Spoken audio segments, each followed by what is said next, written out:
Welcome to Africarized YouTube channel, where we discuss African history, civilization, Black history, and everything related to Africa. Subscribe to our channel, like, share, and share your thoughts in the comments. I bet you didn't know Africa is the cradle of civilization. Africa, a land of ancient mysteries and untold stories. A continent that has witnessed the birth of life in its most primal form. A continent teeming with life. From the majestic elephants roaming the savannas to the vibrant birds of the rainforest, Africa is a living tapestry of biodiversity. A land of diverse landscapes, from lush rainforests to sprawling savannas. Each ecosystem, a world unto itself, brimming with unique flora and fauna. But Africa holds a secret, a story etched in the very bones of the earth, a tale that stretches back millions of years to the dawn of humanity itself. It is a story of beginnings, of the very first chapters of human existence. As the sun rises over the African landscape, it illuminates the cradle of our species. Africa, my friends, is the cradle of civilization, the birthplace of our ancestors, where the seeds of human life were first sown. This is where it all began. In the heart of Africa, amidst its ancient landscapes and heritage sites, the story of humanity took its first steps. Millions of years ago, the first hominids, our ancient ancestors, took their first tentative steps on this very soil. Their footprints, preserved in the earth, tell a story of survival and adaptation. Here, in this crucible of life, the seeds of humanity were sown. The rich African soil nurtured the early hominids, providing them with the resources they needed to thrive. The story of our species, of our shared past, begins in the heart of Africa. From the bustling villages to the vast wilderness, every corner of this continent holds a piece of our history. The evidence is all around us. In the archaeological dig sites and fossil excavations, we find the remnants of our ancestors preserved for millennia. Fossils, unearthed from the African soil, whisper tales of creatures long gone. These ancient bones are the keys to understanding our evolutionary journey. These remnants of a distant past paint a vivid picture of our evolutionary journey. From the earliest hominids to the rise of Homo sapiens, each fossil is a chapter in the story of life.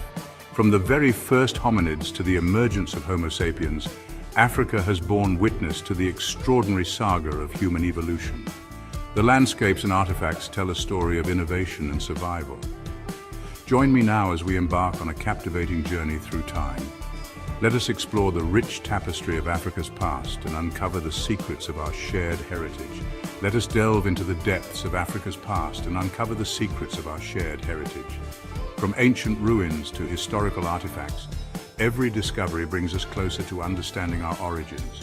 This is a story of origins, of innovation, and of the enduring legacy of Africa as the cradle of civilization, a legacy that continues to shape our world today.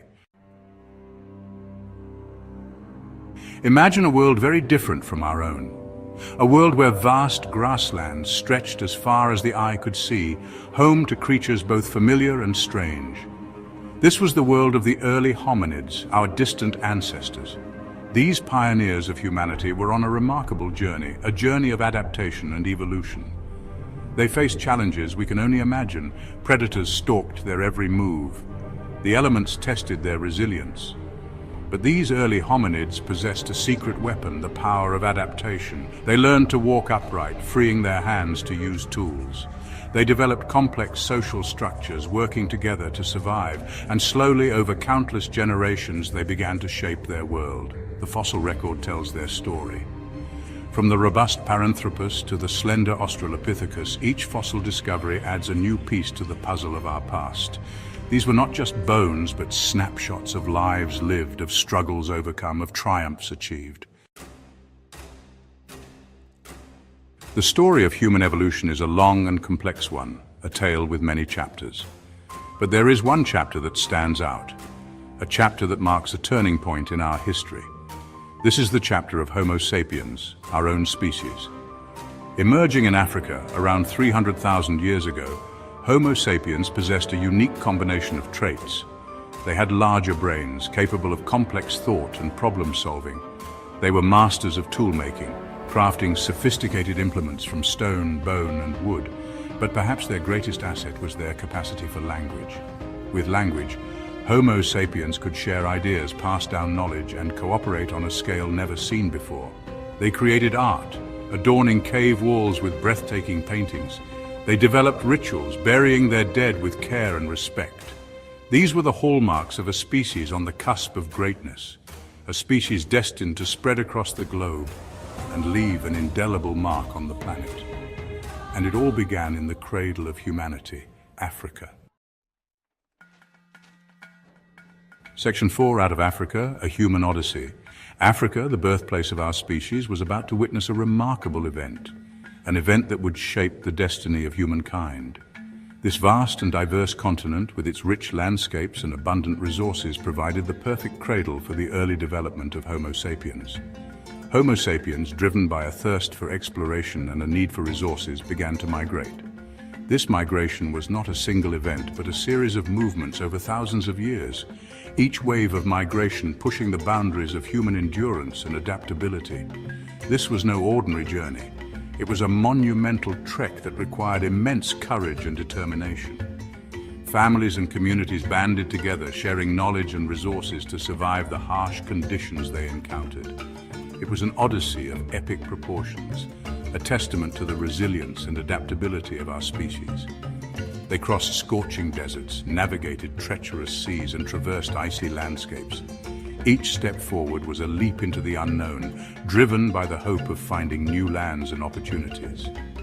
Their journey took them to every corner of the globe, from the dense forests of Southeast Asia to the vast plains of Australia. They adapted to different climates and terrains, showcasing the incredible versatility of the human spirit. From the fertile valleys of Europe, where they found rich soil and abundant wildlife, to the rugged mountains of Asia, where they faced harsh winters and steep terrains, and finally to the Americas, a land of diverse ecosystems and untold challenges. Along the way, they encountered other hominid species like the Neanderthals, who had already adapted to the European environment. These encounters were significant, leading to both conflict and cooperation, with whom they interacted and sometimes interbred. These interactions enriched the genetic diversity of our species, contributing to the complex tapestry of human evolution. This out-of-Africa migration is a cornerstone of human history. It marks the beginning of our global journey, a journey that has led to the incredible diversity of cultures and societies we see today. It speaks to our shared heritage, a reminder that despite our differences, we all share a common origin. A reminder that we all trace our ancestry back to a single population that originated in Africa. This shared ancestry is a testament to the unity of the human race. It is a story of adventure, of survival, and of the relentless pursuit of new horizons, and of the indomitable spirit of exploration that lies at the heart of our species. This spirit continues to drive us forward, pushing the boundaries of what is possible and inspiring future generations to embark on their own odysseys. Section 5, Life Along the Nile, A River's Gift. As Homo sapiens ventured out of Africa, they carried with them the seeds of civilization. And nowhere did these seeds take root more firmly than along the banks of the mighty Nile River. The Nile, a lifeline snaking its way through the African continent, provided everything early civilizations needed to thrive. Its annual floods deposited fertile silt on the surrounding land, making it ideal for agriculture. The river itself was a highway, facilitating trade and communication. It was along the Nile that one of the world's first civilizations, ancient Egypt, would emerge. The river's bounty allowed for a surplus of food, freeing people to specialize in other trades and crafts. Villages grew into towns and towns into cities, bustling with activity. The Nile, more than just a river, was a cradle of innovation. It nurtured the development of writing, mathematics, astronomy, and architecture. It was a source of life, a wellspring of inspiration, and the lifeblood of one of history's most enduring civilizations. Section 6, The Majesty of Ancient Egypt. From the fertile banks of the Nile rose a civilization like no other, a civilization that harnessed the life-giving waters of the river to create a thriving society. This was ancient Egypt, a civilization that would captivate the world for millennia with its grandeur and mystery. This was a land of pharaohs and pyramids, of hieroglyphs and gods, of splendor and innovation. The pharaohs, considered gods on earth, ruled with absolute power and divine authority. The ancient Egyptians were masters of engineering, creating architectural marvels that have stood the test of time, constructing colossal monuments that still inspire awe today. They demonstrated unparalleled skill and ingenuity. The pyramids, towering over the desert sands, were not just tombs for their pharaohs, but also symbols of their architectural prowess and spiritual beliefs. These grand structures served as eternal resting places for their rulers, filled with treasures and artifacts meant to accompany them in the afterlife. The intricate carvings and detailed artwork inside the pyramids are testaments to their artistic and architectural brilliance. But ancient Egypt was more than just grand monuments. It was a vibrant society with bustling markets, skilled artisans, and a rich cultural heritage. It was a society with a rich culture, a complex belief system, and a pantheon of gods and goddesses who influenced every aspect of daily life. The ancient Egyptians had a thirst for knowledge, making significant advancements in various fields. They developed a system of writing, hieroglyphics, that not only recorded their history, but also unlocked the secrets of their past for future generations. The discovery of the Rosetta Stone was pivotal in deciphering these ancient texts, providing a window into their world. They made significant advancements in mathematics, developing concepts that would lay the foundation for future civilizations. Their contributions to astronomy and medicine were equally impressive, showcasing their deep understanding of the natural world.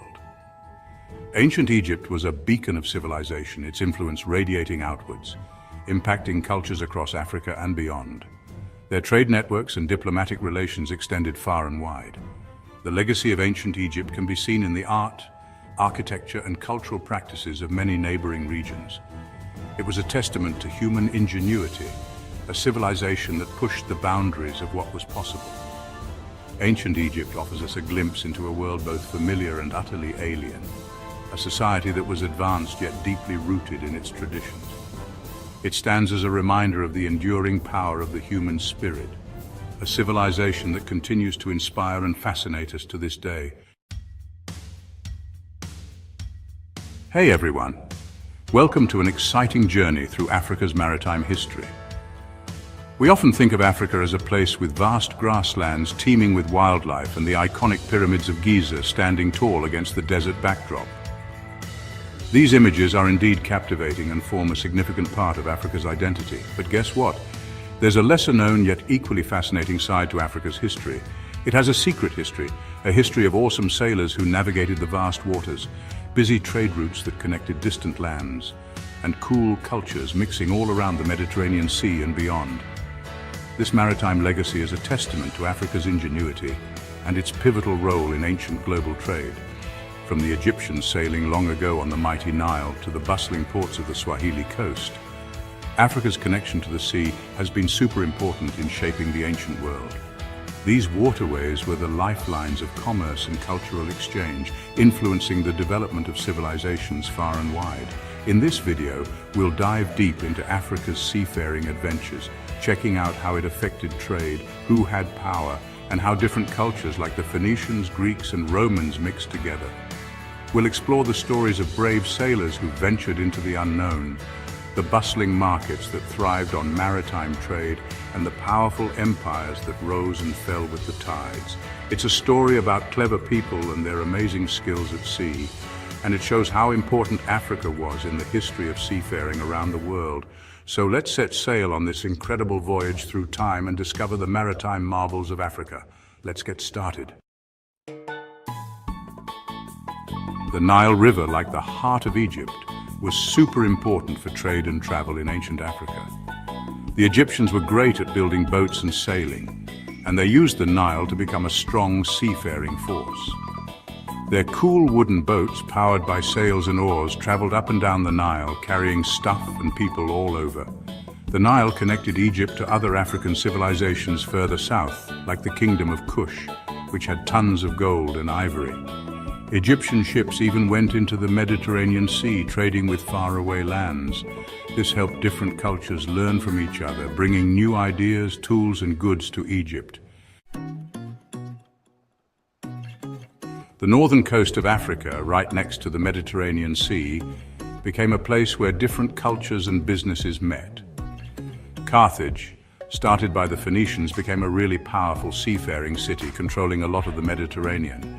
Their fast and easy-to-steer ships sailed all over, carrying things like cloth, glass, and fancy metals. But wait, there's more. In the hot Sahara Desert, there was another kind of trade happening. The trans-Saharan trade routes. Camels carried salt, gold, and sadly sometimes even slaves across the desert, connecting the Mediterranean coast to sub-Saharan Africa. These routes helped everyone make money and let different cultures in North and sub-Saharan Africa learn from each other. Carthage started small, but it became a huge seafaring power, even challenging Rome. The Carthaginians, who were great sailors and traders, created a massive trade network across the Mediterranean Sea, and even further, their ships, full of goods from faraway places, sailed to ports all over, making Carthage rich and powerful. But their ships weren't just for trade. They were also super important for their military. Their warships, with strong rams and skilled sailors, ruled the seas, protecting their trade routes and keeping them safe. The Punic Wars, a series of fights between Rome and Carthage, showed just how powerful Carthage's navy really was. Section 5. Clash of Titans, Carthage versus Rome. The Punic Wars were huge fights between Rome and Carthage that changed everything around the Mediterranean. These wars were some of the most significant conflicts of the ancient world, lasting over a century and involving massive armies and fleets. These wars happened because they wanted the same business. They both wanted more power, and their cultures were different. Carthage was a powerful maritime empire with vast trade networks, while Rome was a burgeoning land power with ambitions of expansion. It was the land power of Rome against the sea power of Carthage. Rome's disciplined legions clashed with Carthage's formidable navy, leading to epic battles both on land and at sea. In the First Punic War, Rome, which was mostly a land power, challenged Carthage's control of the sea and ended up taking over Sicily. This was a major turning point, as it marked Rome's first significant territorial gain outside the Italian peninsula. The Second Punic War saw Hannibal, the awesome Carthaginian general, cross the Alps with elephants to fight Rome on its own land. This daring move is one of the most famous military maneuvers in history, showcasing Hannibal's strategic genius and determination. Even though Hannibal was a brilliant general, Rome won in the end, and Carthage started to lose power. The Roman Republic's resilience and strategic counterattacks eventually wore down Carthage's forces. The Third Punic War ended with Carthage being completely destroyed, its once mighty ships burned, and its land taken over by the growing Roman Republic. This final conflict ensured Rome's dominance in the Mediterranean and marked the end of Carthage as a major power. Section 6. East Africa, Trading Winds of Change. While Carthage was rising and falling in the Mediterranean, the eastern coast of Africa was building busy trade routes. The monsoon winds, blowing across the Indian Ocean at the same time every year, helped connect East Africa to faraway lands for trade and cultural exchange. The ancient kingdom of Aksum, in what is now Ethiopia and Eritrea, became a big player in the Red Sea trade. Aksum was in a perfect spot between Africa, Arabia, and the Indian Ocean, so it controlled important trade routes. Aksumite ships carrying ivory, gold, and incense sailed across the Red Sea to trade with Egypt, Arabia, and other places. Section 7. The Swahili Coast, a tapestry of cultures. The Swahili coast, stretching along the southeastern coast of Africa, became a vibrant center for trade and cultural exchange. This region, with its strategic location, attracted merchants and traders from various parts of the world. The bustling markets were filled with goods from distant lands, and the culture of the Swahili people was profoundly shaped by these interactions. The constant flow of traders brought new ideas, customs, and traditions. The Swahili people, renowned for their seafaring skills and business acumen, established thriving port cities. These cities became essential hubs in the vast Indian Ocean trade network, connecting Africa to Asia and the Middle East. Cities like Kilwa, Mombasa, and Zanzibar emerged as melting pots of cultures. These urban centers were not just trading posts, but also places where diverse cultures met and mingled, creating a unique cultural tapestry. Merchants and traders from Arabia, Persia, India, and other distant regions brought with them their languages, religions, and customs.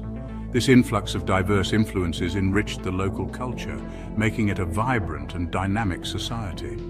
The Swahili language itself is a testament to this cultural blend. It is primarily a Bantu language, but has incorporated numerous words from Arabic, Persian, and Indian languages, reflecting the diverse interactions over centuries. The Swahili coast, with its rich mix of African, Arab, and Asian influences, stands as a remarkable example of how trade and cultural exchange can transform societies. The legacy of this vibrant region continues to be felt today, showcasing the enduring power of cultural diversity. Section 8. Legacy of exchange knowledge across the waves. Ancient Africa's seafaring wasn't just about trading stuff. It was also about sharing knowledge, ideas, and how different cultures did things. Egyptian ships sailing across the Mediterranean brought new technologies, like better ways to build ships and navigate by the stars to other places. The trans-Saharan trade routes, mostly used for business, also helped spread religious beliefs, art styles, and farming techniques between North and Sub-Saharan Africa.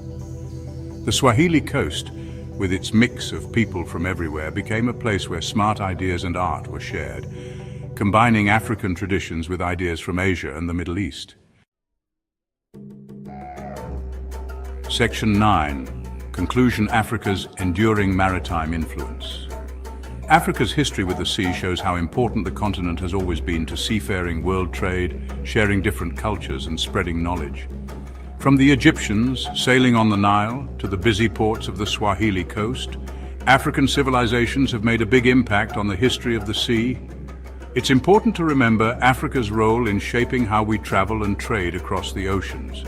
By learning about what ancient African civilizations did at sea, we can better understand how human history is all connected and how sharing different cultures has shaped our world. Empires of Gold, a West African story. Welcome to our trip through the rise of empires in West Africa. Today we'll explore the cool history and big influence of the Ghana, Mali, and Songhai empires, and the important trans-Saharan trade routes. For hundreds of years, the sands of West Africa have held the secrets of powerful empires. Their rise and fall can still be felt today. These empires, powered by trade, left a big mark on human history. Their legacy is woven into the region's story. Join us as we explore these empires, their amazing cities, lively cultures, and the web of trade that connected them to the world. Ghana, the Gold Empire. Our story starts in the middle of West Africa, in the vast grasslands south of the Sahara Desert, where a strong and influential empire grew. This was the Ghana Empire, a kingdom built on the wealth of gold. The Ghanaians, skilled miners and talented craftsmen, controlled the area's abundant gold resources. This precious metal, highly sought after all over the Mediterranean and beyond, would become the foundation of the Ghana Empire's immense power. From their capital city, Kumbi-Saleh, a bustling trade center, the Ghanaian rulers oversaw a vast and intricate trading network. Camel caravans laden with gold, salt, ivory, and other valuable commodities traversed the harsh Sahara Desert, connecting the empire to North Africa and beyond. The trans-Saharan trade routes, perilous but highly profitable, became crucial arteries for both culture and commerce. The Ghanaians, astute traders, controlled the gold trade, demanding high prices for their precious metal.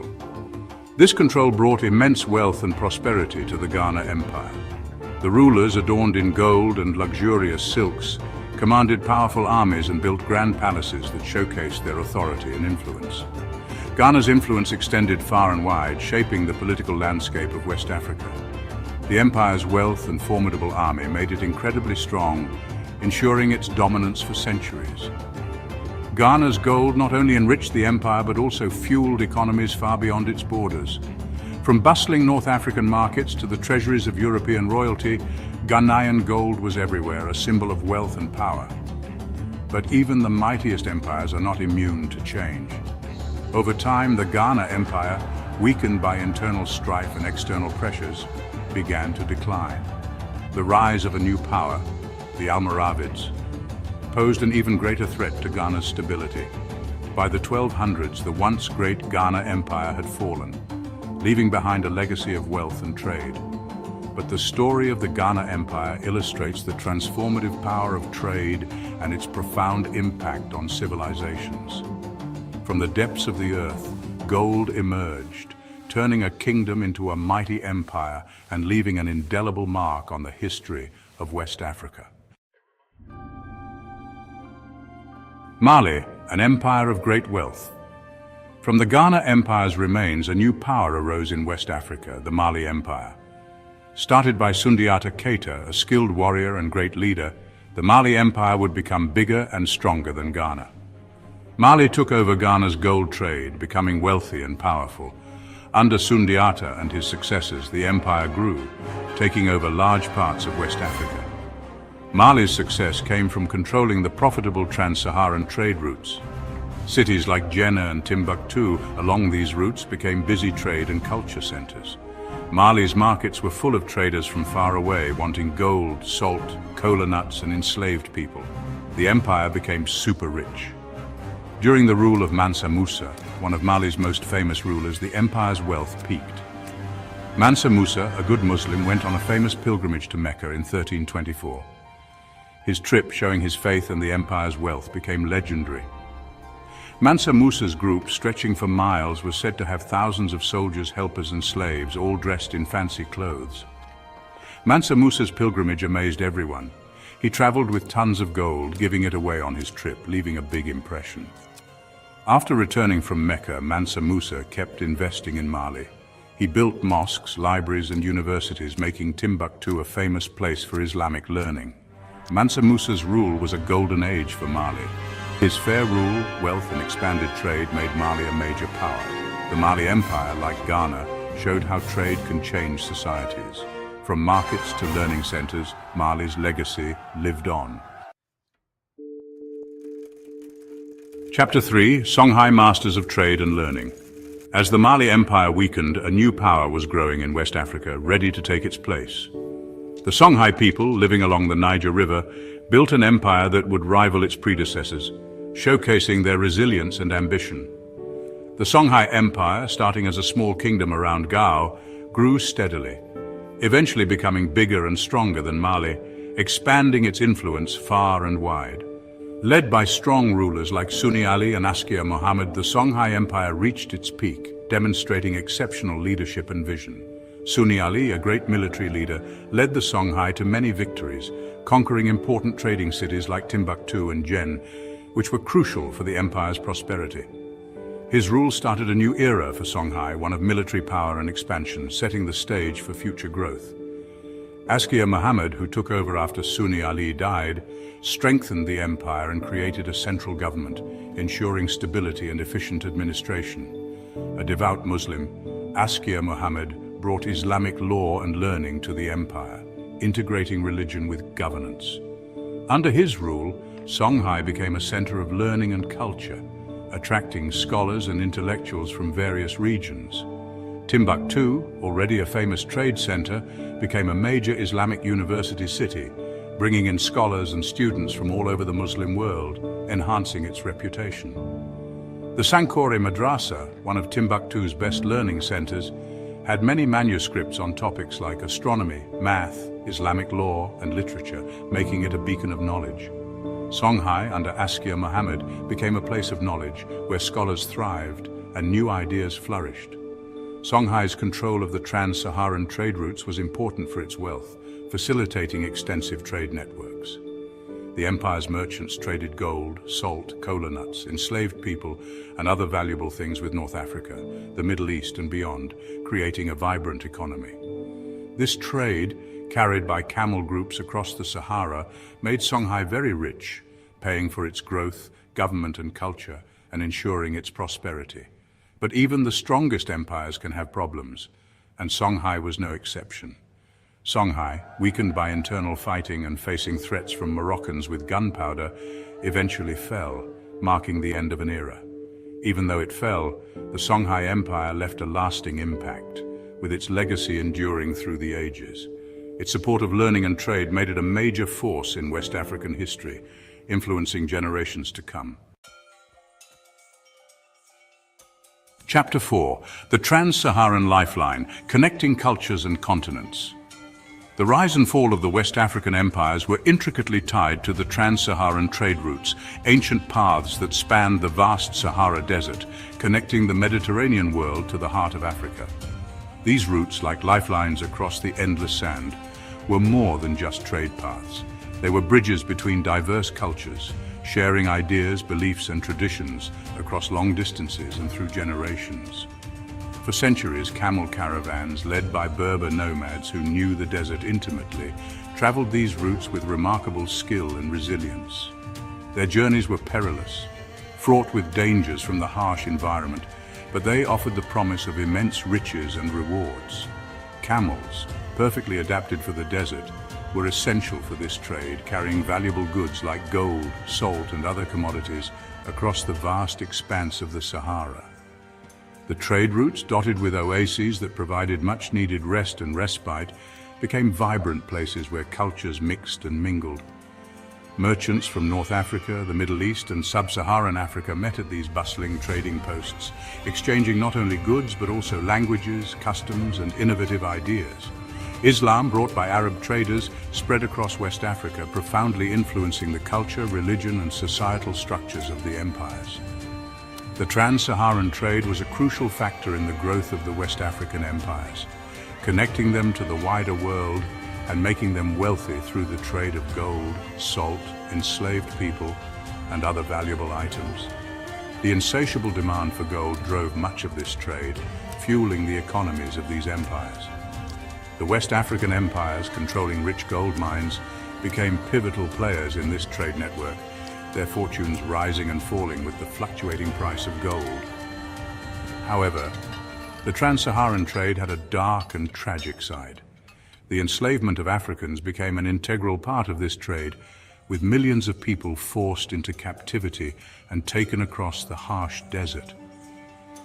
Despite these grave issues, the trade routes across the Sahara remained vital for commerce and cultural exchange for centuries, profoundly shaping the history and development of West Africa. As the sun sets on the vast Sahara, we remember the trans-Saharan trade routes, a testament to human endurance, ingenuity, and the interconnectedness of our world. Outro echoes in the sand. Thanks for joining us on this trip through the rise of West African empires. From Ghana to Timbuktu, we've seen empires rise and fall, the power of trade and the impact of cultural exchange. The legacy of Ghana, Mali, and Songhai shows the cleverness, strength, and culture of the West African people. Their stories remind us that our world is connected. Like, share, and subscribe for more cool history videos.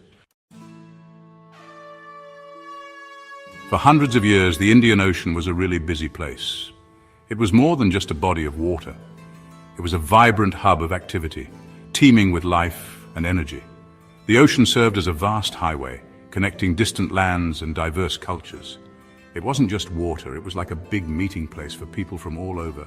Traders, explorers, and adventurers from various corners of the world converged here, bringing with them not only goods but also stories, traditions, and innovations. Merchants sailed across it, bringing goods and new ideas. Spices from the East, textiles from India, and gold from Africa were just a few of the treasures exchanged. These interactions fostered a rich tapestry of cultural exchange and mutual influence. The Indian Ocean connected the East and the West.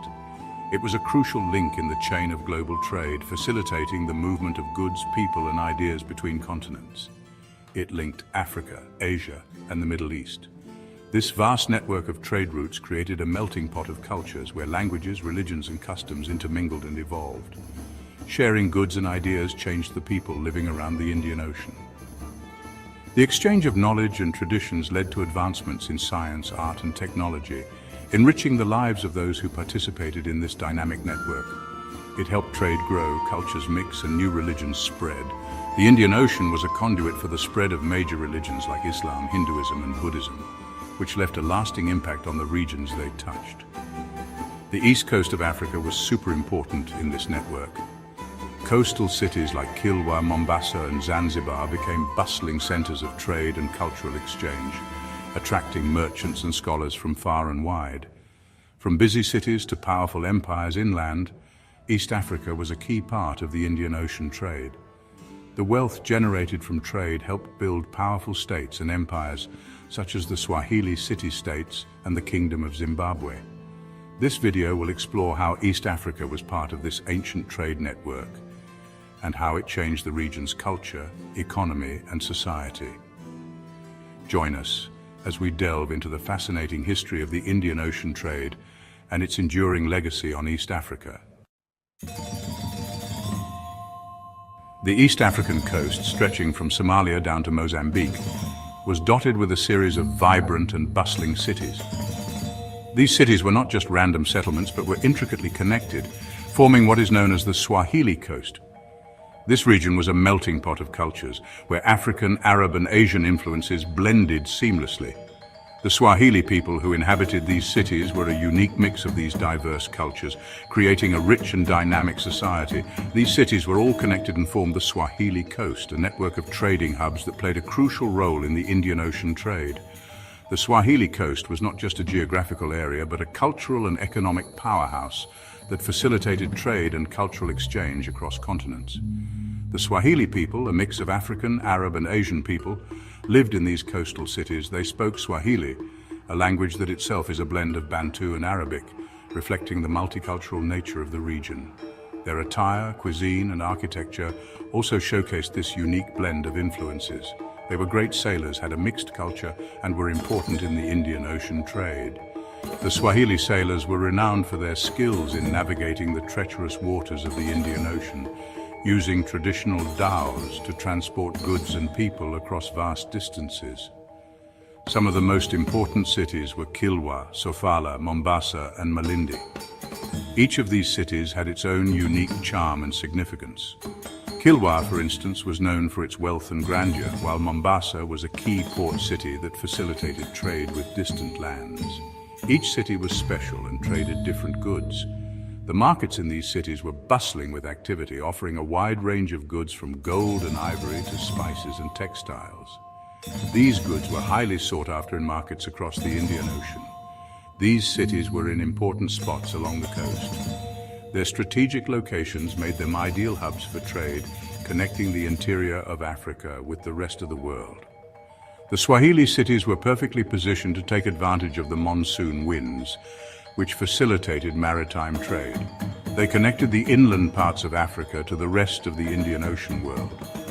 Caravans would travel from the interior, bringing valuable goods to the coast, where they would be shipped to distant lands. This made the Swahili cities crucial links in the global trade network. Traders brought things like gold, ivory, and sadly, slaves from inland. These commodities were highly valued in international markets, and the trade in these goods brought immense wealth to the Swahili cities. However, it is important to acknowledge the darker aspects of this trade, including the tragic and inhumane slave trade. These were very valuable in markets across the Indian Ocean. The goods traded in the Swahili cities were in high demand, and the bustling markets were a testament to the region's economic vitality. Traders from Arabia, India, and even China would come to these markets to buy and sell goods. The Swahili cities were like the middlemen, connecting African traders with buyers in Arabia, India, and even China. This intermediary role made the Swahili cities incredibly important in the global trade network, facilitating the exchange of goods, ideas, and cultures across vast distances. The Swahili city-states were experts at trading over the sea. They had connections all across the Indian Ocean. Their ships, called dhows, were a common sight. These dhows, with their triangle sails, were perfect for using the monsoon winds. The monsoon winds, blowing from the northeast in the summer and the southwest in the winter, made trading and traveling across the Indian Ocean easier. The Swahili merchants sailed far and wide, carrying goods and stories. They went to the Arabian Peninsula, trading with Arab merchants in busy ports like Aden and Muscat. They also sailed east to India, trading in the busy ports of Gujarat and the Malabar coast. Some even went as far as China, trading with the powerful Ming dynasty. The Swahili coast had valuable things that everyone in the Indian Ocean wanted. These exports were what kept the Swahili city-states going. Traders brought many goods from inland Africa to the coastal cities. Gold, mined in places like the Zimbabwean plateau, was very valuable. Ivory from elephants was another important export, used for carvings and jewelry. Animal skins, especially leopard skins, were also popular. Sadly, slaves were another major export, taken from wars and raids inland and sold across the Indian Ocean. These exports from the Swahili coast helped the economies of faraway lands and made the Swahili merchants who controlled the trade very rich. The Swahili city-states also bought many things from across the Indian Ocean.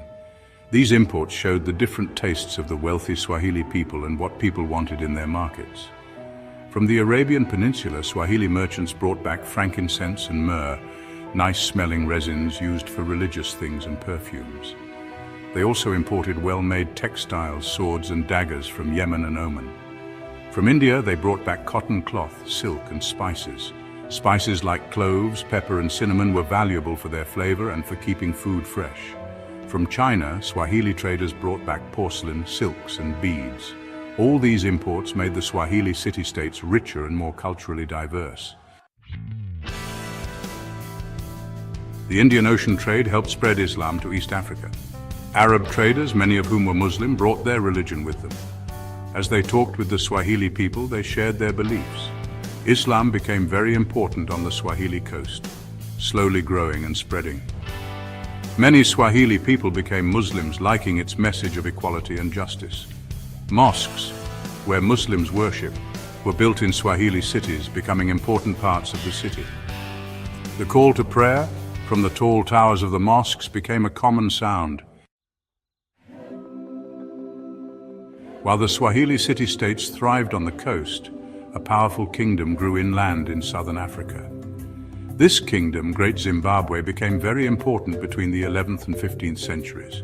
Great Zimbabwe showed how advanced and wealthy African civilization was. The name Zimbabwe probably comes from the Shona words 𝒉𝒐𝒏𝒚, meaning houses of stone. This describes the most amazing part of Great Zimbabwe, its huge stone buildings. These structures, built without cement or glue, show how skilled the Shona people were. The city of Great Zimbabwe, with its big walls, palaces, and ceremonial areas, was the capital of this powerful kingdom. Great Zimbabwe became powerful because of its location and control over trade routes. The kingdom was in an area with lots of gold and other resources. This allowed Great Zimbabwe to control trade between inland southern Africa and the Swahili coast. Gold, mined nearby, was a major export along with ivory, copper and animal skins. These were taken to the Swahili coast and traded for fancy goods from across the Indian Ocean. Archaeologists have found things like Chinese porcelain, Persian glass beads and other foreign objects at Great Zimbabwe. This shows how far its trade network reached. The Indian Ocean trade had a big and lasting impact on East Africa. This vast network of maritime routes connected various civilizations, facilitating not just the exchange of goods, but also ideas, cultures, and technologies.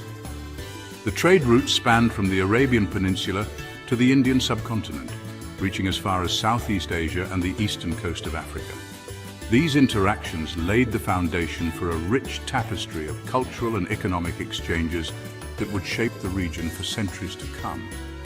The Swahili coast, with its mix of African, Arab and Asian cultures, shows this. The bustling markets were not just centers of commerce, but also melting pots of diverse traditions and languages. Here, traders from different backgrounds would meet, exchange goods like gold, ivory and spices, and share stories and knowledge, enriching the local culture. The Swahili language, a Bantu language with Arabic words, is spoken by millions today. This linguistic blend is a testament to the enduring influence of centuries of trade and interaction. Swahili serves as a lingua franca in many parts of East Africa, bridging communities and fostering a sense of shared identity. It shows the mix of cultures on the Swahili coast. Festivals and traditional dances celebrate this unique heritage, showcasing the harmonious blend of African, Arab and Asian influences. These cultural expressions are living reminders of the region's vibrant history and the enduring impact of trade. The buildings on the Swahili coast, with mosques, palaces and houses made of coral stone, show the influence of Arab and Islamic traditions.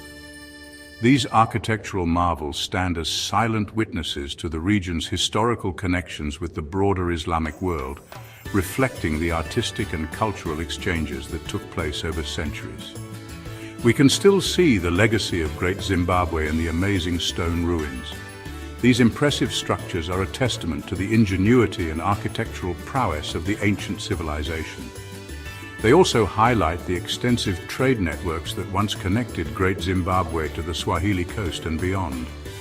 Even though it eventually slowed down, the Indian Ocean trade changed the history, culture, and identity of East Africa. The artifacts and ancient ports that dot the coastline are tangible reminders of a time when East Africa was a bustling hub of international trade. These remnants offer valuable insights into the region's past and its role in the global economy. It reminds us how connected different societies are and how powerful trade and cultural exchange can be. The legacy of the Indian Ocean trade serves as a powerful reminder of the interconnectedness of human societies. It underscores the importance of cultural exchange in fostering mutual understanding and cooperation, lessons that are just as relevant today as they were centuries ago. Imagine it's the 1400s. The world is a vast, mysterious place, with many regions still unexplored by Europeans. People rely on maps that are often inaccurate, filled with mythical creatures and speculative geography. The known world is limited to Europe, parts of Asia, and the northern coast of Africa. A big change is about to happen in the world, the Age of Exploration. This era, spanning from the early 15th century to the 17th century, marks a period of unprecedented global exploration. European nations, driven by the desire for new trade routes, wealth and knowledge, began to venture into the unknown. European countries, curious, ambitious and wanting to get rich, started sailing across the oceans. They built advanced ships capable of long voyages, equipped with the latest navigational tools like the astrolabe and compass. These explorers were often funded by monarchs and wealthy patrons who hoped to gain immense riches from their discoveries. They wanted to find new ways to trade with the East, because the old ways were blocked by the Ottoman Empire. The overland routes, such as the Silk Road, had become dangerous and expensive due to the control exerted by the Ottomans. This blockade spurred the Europeans to seek alternative maritime routes to access the lucrative markets of Asia. They didn't know they were about to find a whole continent full of resources and culture, Africa. As they sailed down the western coast of Africa, they encountered rich and diverse cultures, vast natural resources and complex societies. These early encounters would lay the groundwork for future interactions, both positive and negative. This age of exploration changed how the world worked and had a huge impact on Africa. European explorers and traders established new trade routes, bringing goods such as gold, ivory and spices back to Europe. In return, they introduced European goods and ideas to African societies, leading to significant cultural exchanges. It brought European explorers to Africa, starting a mix of trade, conquest and cultural exchange. These interactions were complex and multifaceted, involving cooperation, conflict and negotiation. African leaders and traders engaged with Europeans on their own terms, often leveraging their knowledge and resources to their advantage. While this time brought new opportunities, it also brought a lot of suffering, especially with the awful transatlantic slave trade. The demand for labor in the New World led to the forced transportation of millions of Africans across the Atlantic. This brutal system had devastating effects on African societies, tearing families apart and causing immense human suffering. The legacy of this dark chapter in history continues to impact the world today. Portugal was one of the main countries exploring during the Age of Discovery. This era, spanning from the 15th to the 17th century, saw European nations embarking on extensive overseas exploration. Portugal, with its strategic location and maritime expertise, was at the forefront of this movement. Prince Henry the Navigator, a central figure in this era, played a crucial role. He established a school for navigation at Sagres, where sailors, cartographers, and shipbuilders could collaborate and innovate. His vision and support encouraged Portuguese sailors to explore the west coast of Africa, seeking new trade routes and opportunities. The primary goal of these expeditions was to find a sea route to India, a land renowned for its spices, silks, and other riches. The overland routes were long, arduous, and controlled by various intermediaries, making direct trade difficult and expensive. A maritime route promised greater profits and fewer obstacles. As they ventured further along the African coast, the Portuguese began establishing trading posts. These outposts served as resupply stations for their ships and facilitated trade with local African kingdoms. This marked the beginning of a significant Portuguese presence in Africa, which would have lasting impacts on both continents. Among the many explorers, Bartolomeu Dias stands out. His expeditions were instrumental in pushing the boundaries of known geography. Dias's determination and navigational skills were key in advancing Portuguese exploration efforts. In 1488, Dias achieved a monumental feat by sailing around the southern tip of Africa, later named the Cape of Good Hope. This breakthrough proved that it was possible to reach the Indian Ocean by sea, opening up new possibilities for trade and exploration. The successful navigation around the Cape of Good Hope was a turning point. It demonstrated that the long-sought maritime route to the Indian Ocean was achievable, paving the way for future expeditions and the eventual establishment of a sea route to India.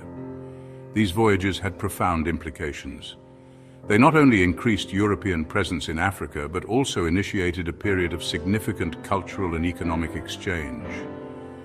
The interactions between Europeans and Africans would forever alter the course of history for both continents, leading to a complex legacy of exploration, trade, and colonization. At first, Europeans mostly wanted to trade with Africa, but things turned dark with the transatlantic slave trade. The Portuguese needed workers for their sugar plantations in the Americas, so they started taking people from Africa by force. This was the start of a terrible time in history. The slave trade was brutal. Millions of people were taken from their homes and families. It messed up local economies and governments in Africa, leaving a long-lasting impact of pain and inequality.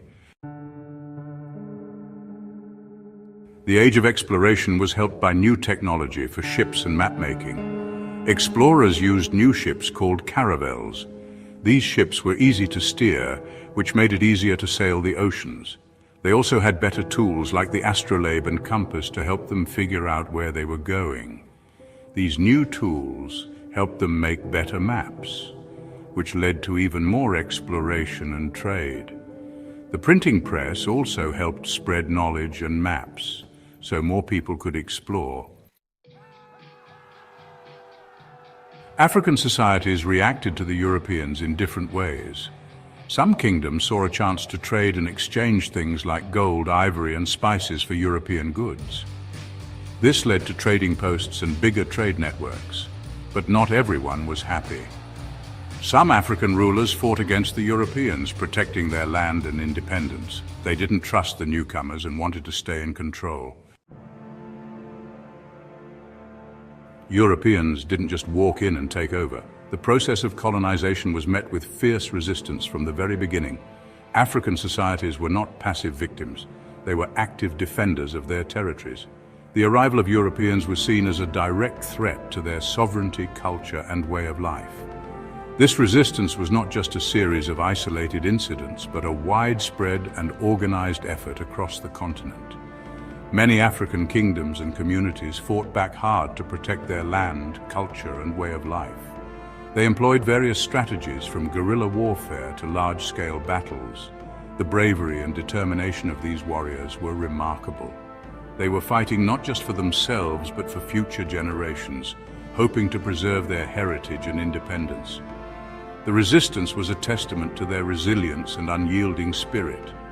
They knew the Europeans were dangerous and fought to stay independent. African leaders and warriors understood the stakes and were willing to make great sacrifices. They organized their communities, trained their fighters, and developed strategies to counter the European military tactics. The resistance was a collective effort involving men, women, and even children, all united in their desire to remain free. They fought back in different ways, from actual fighting to making alliances and talking things out. Diplomacy played a crucial role in the resistance. African leaders sought to negotiate with European powers, trying to find peaceful solutions while maintaining their autonomy. They also formed alliances with other African kingdoms and even with rival European nations to strengthen their position. The resistance was multifaceted, combining military, diplomatic, and strategic efforts. Some African leaders even used the fact that European countries didn't like each other to their advantage, playing them against each other. This clever use of European rivalries helped to delay or even prevent colonization in some areas. By exploiting these divisions, African leaders were able to buy time, gather resources, and strengthen their defenses. It was a sophisticated and intelligent approach to resistance, demonstrating their political acumen and strategic thinking. There are many stories of African bravery and strength during this time. These stories are a vital part of African history and heritage, showcasing the courage and determination of those who stood up against colonization. Monuments and memorials across the continent honor these heroes, ensuring that their legacy lives on. The resistance against European colonization is a powerful reminder of the enduring spirit of African people and their unwavering commitment to freedom and independence. Even though the slave trade was a terrible thing, not everything between Africans and Europeans was bad. Trade was important. African kingdoms traded gold, ivory, spices, and other valuable things for European goods, guns, and other things they wanted. This trade, even though it wasn't always fair, did help economies grow and cultures mix. When people explore, cultures meet. This happened with Africans and Europeans. Even though things weren't equal, they shared ideas, beliefs, and ways of doing things. Language, religion, and art were all changed by this. In some parts of Africa, Christianity mixed with traditional African beliefs. African art started to use European styles and materials, showing how cultures mixed together.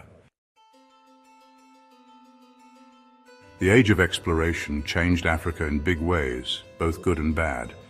It brought new technology, trade, and cultural exchange, but it also brought exploitation, slavery, and colonialism. To understand this time, we need to look at both the good and the bad things that happened. What happened then still affects Africa today. It reminds us that what happens in the world is connected and that it's important to understand history, even the complicated parts. The Atlantic slave trade was a horrific period in human history. It represents one of the darkest chapters, marked by immense suffering and inhumanity. The trade was not just a series of isolated events, but a well-organized and systematic exploitation of African people. It spanned over 3 centuries, from the early 1500s to the late 1800s. This prolonged period saw the forced migration of millions of Africans who were torn from their homeland and subjected to unimaginable hardships. From the 16th to the 19th century, European powers engaged in the systematic trade of African people. These European nations, driven by the desire for wealth and power, established extensive networks to facilitate this trade. They were shipped across the Atlantic Ocean to the Americas. The journey, known as the Middle Passage, was notorious for its brutality and high mortality rates. Many did not survive the harrowing voyage. This forced migration was brutal. Enslaved Africans were packed into ships under deplorable conditions, with little regard for their health or well-being. The physical and psychological trauma they endured was immense. It was driven by greed and a thirst for cheap labor. The labor of enslaved Africans was exploited to build the economies of the Americas, particularly in the production of cash crops like sugar, tobacco, and cotton. Millions of Africans were forcibly removed from their homes. They endured unimaginable hardships, including separation from their families, loss of freedom, and severe punishment for any form of resistance. The transatlantic slave trade was unprecedented in its scale. It is estimated that over 12 million Africans were transported across the Atlantic, with countless more affected by the trade's ripple effects. It resulted in the enslavement of millions of Africans. These individuals were sold in markets, treated as property, and subjected to a lifetime of forced labor and oppression. It had a profound impact on the Americas, Europe, and Africa. The trade reshaped societies, economies, and cultures across these continents, leaving a lasting legacy that is still felt today. This essay delves into the origins, mechanics, and consequences of this dark chapter in human history. It examines the complex web of factors that sustained the trade and the profound human cost it entailed. It explores the trade's lasting legacy on the modern world. The descendants of enslaved Africans continue to grapple with the historical trauma and systemic inequalities that originated from this period. This trade forever changed the demographic landscape of 3 continents. The forced migration led to significant population shifts and the creation of diverse, multicultural societies. This trade was also a catalyst for cultural change. The blending of African, European, and indigenous cultures gave rise to new traditions, art forms, and social practices. It led to the development of new musical genres. It influenced cuisine, bringing African culinary traditions into the Americas, where they blended with local ingredients and techniques. It shaped religious practices in the Americas. African spiritual beliefs and practices merged with Christianity, creating unique religious traditions that persist to this day. The Atlantic slave trade is a stark reminder of the capacity for human cruelty. It serves as a powerful testament to the depths of human suffering and the resilience of those who endured it. It highlights the resilience of the human spirit in the face of adversity. Enslaved Africans resisted their oppression in numerous ways, from subtle acts of defiance to organized rebellions. The trade's impact is still felt today. The legacy of slavery continues to influence contemporary issues of race, inequality, and social justice. It is crucial to examine and understand this period to address its lingering consequences. By studying the past, we can better understand the present and work towards a more just future. We must fight against all forms of racism and injustice. The struggle for equality and human rights continues, inspired by the resilience and courage of those who came before us. We must strive for a more equitable and just world. By acknowledging the past and committing to change, we can build a future where all people are treated with dignity and respect.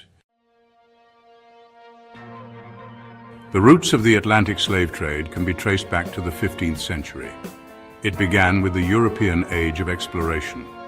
Portugal, driven by Prince Henry the Navigator, began exploring the coast of Africa. This was in search of new trade routes to the east. The Portuguese established trading posts along the African coast. They began trading goods such as gold, ivory, and slaves. The demand for labor in the newly discovered Americas fueled the slave trade. European colonies in the Americas needed a large workforce. This was to cultivate cash crops. These crops included sugar, tobacco, and cotton. These crops were labor-intensive. Europeans turned to Africa to satisfy this demand. This was the beginning of the transatlantic slave trade. The trade was driven by economic motives. European powers sought to maximize profits. The triangular trade system emerged as a lucrative enterprise. It enriched European merchants and nations. It laid the foundation for the Industrial Revolution. This economic prosperity, however, came at a tremendous human cost. The transatlantic slave trade flourished for centuries. It left a legacy of pain, suffering, and injustice. The Atlantic slave trade operated on a triangular system. It connected Europe, Africa, and the Americas. This system was driven by a relentless pursuit of profit. It involved 3 main stages. The first stage involved European ships sailing to Africa. They carried manufactured goods such as textiles, guns, and alcohol. These goods were exchanged for enslaved Africans. The second stage, known as the Middle Passage, was the most horrific. It involved transporting enslaved Africans across the Atlantic to the Americas. The conditions on these slave ships were appalling. Enslaved Africans were crammed into tight spaces below deck.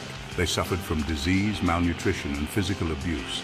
Many perished during the journey. Those who survived the Middle Passage faced a life of forced labor on plantations in the Americas. The final leg of the triangular trade involved ships carrying raw materials. These included sugar, tobacco, cotton, and other goods. These goods were produced through slave labor in the Americas. They were transported back to Europe. They were sold for immense profits. These profits fueled further European expansion and industrial growth. Section 4.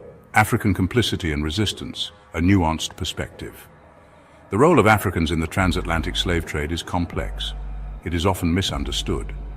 Many people tend to oversimplify this aspect of history either by ignoring African involvement or by placing undue blame on African societies.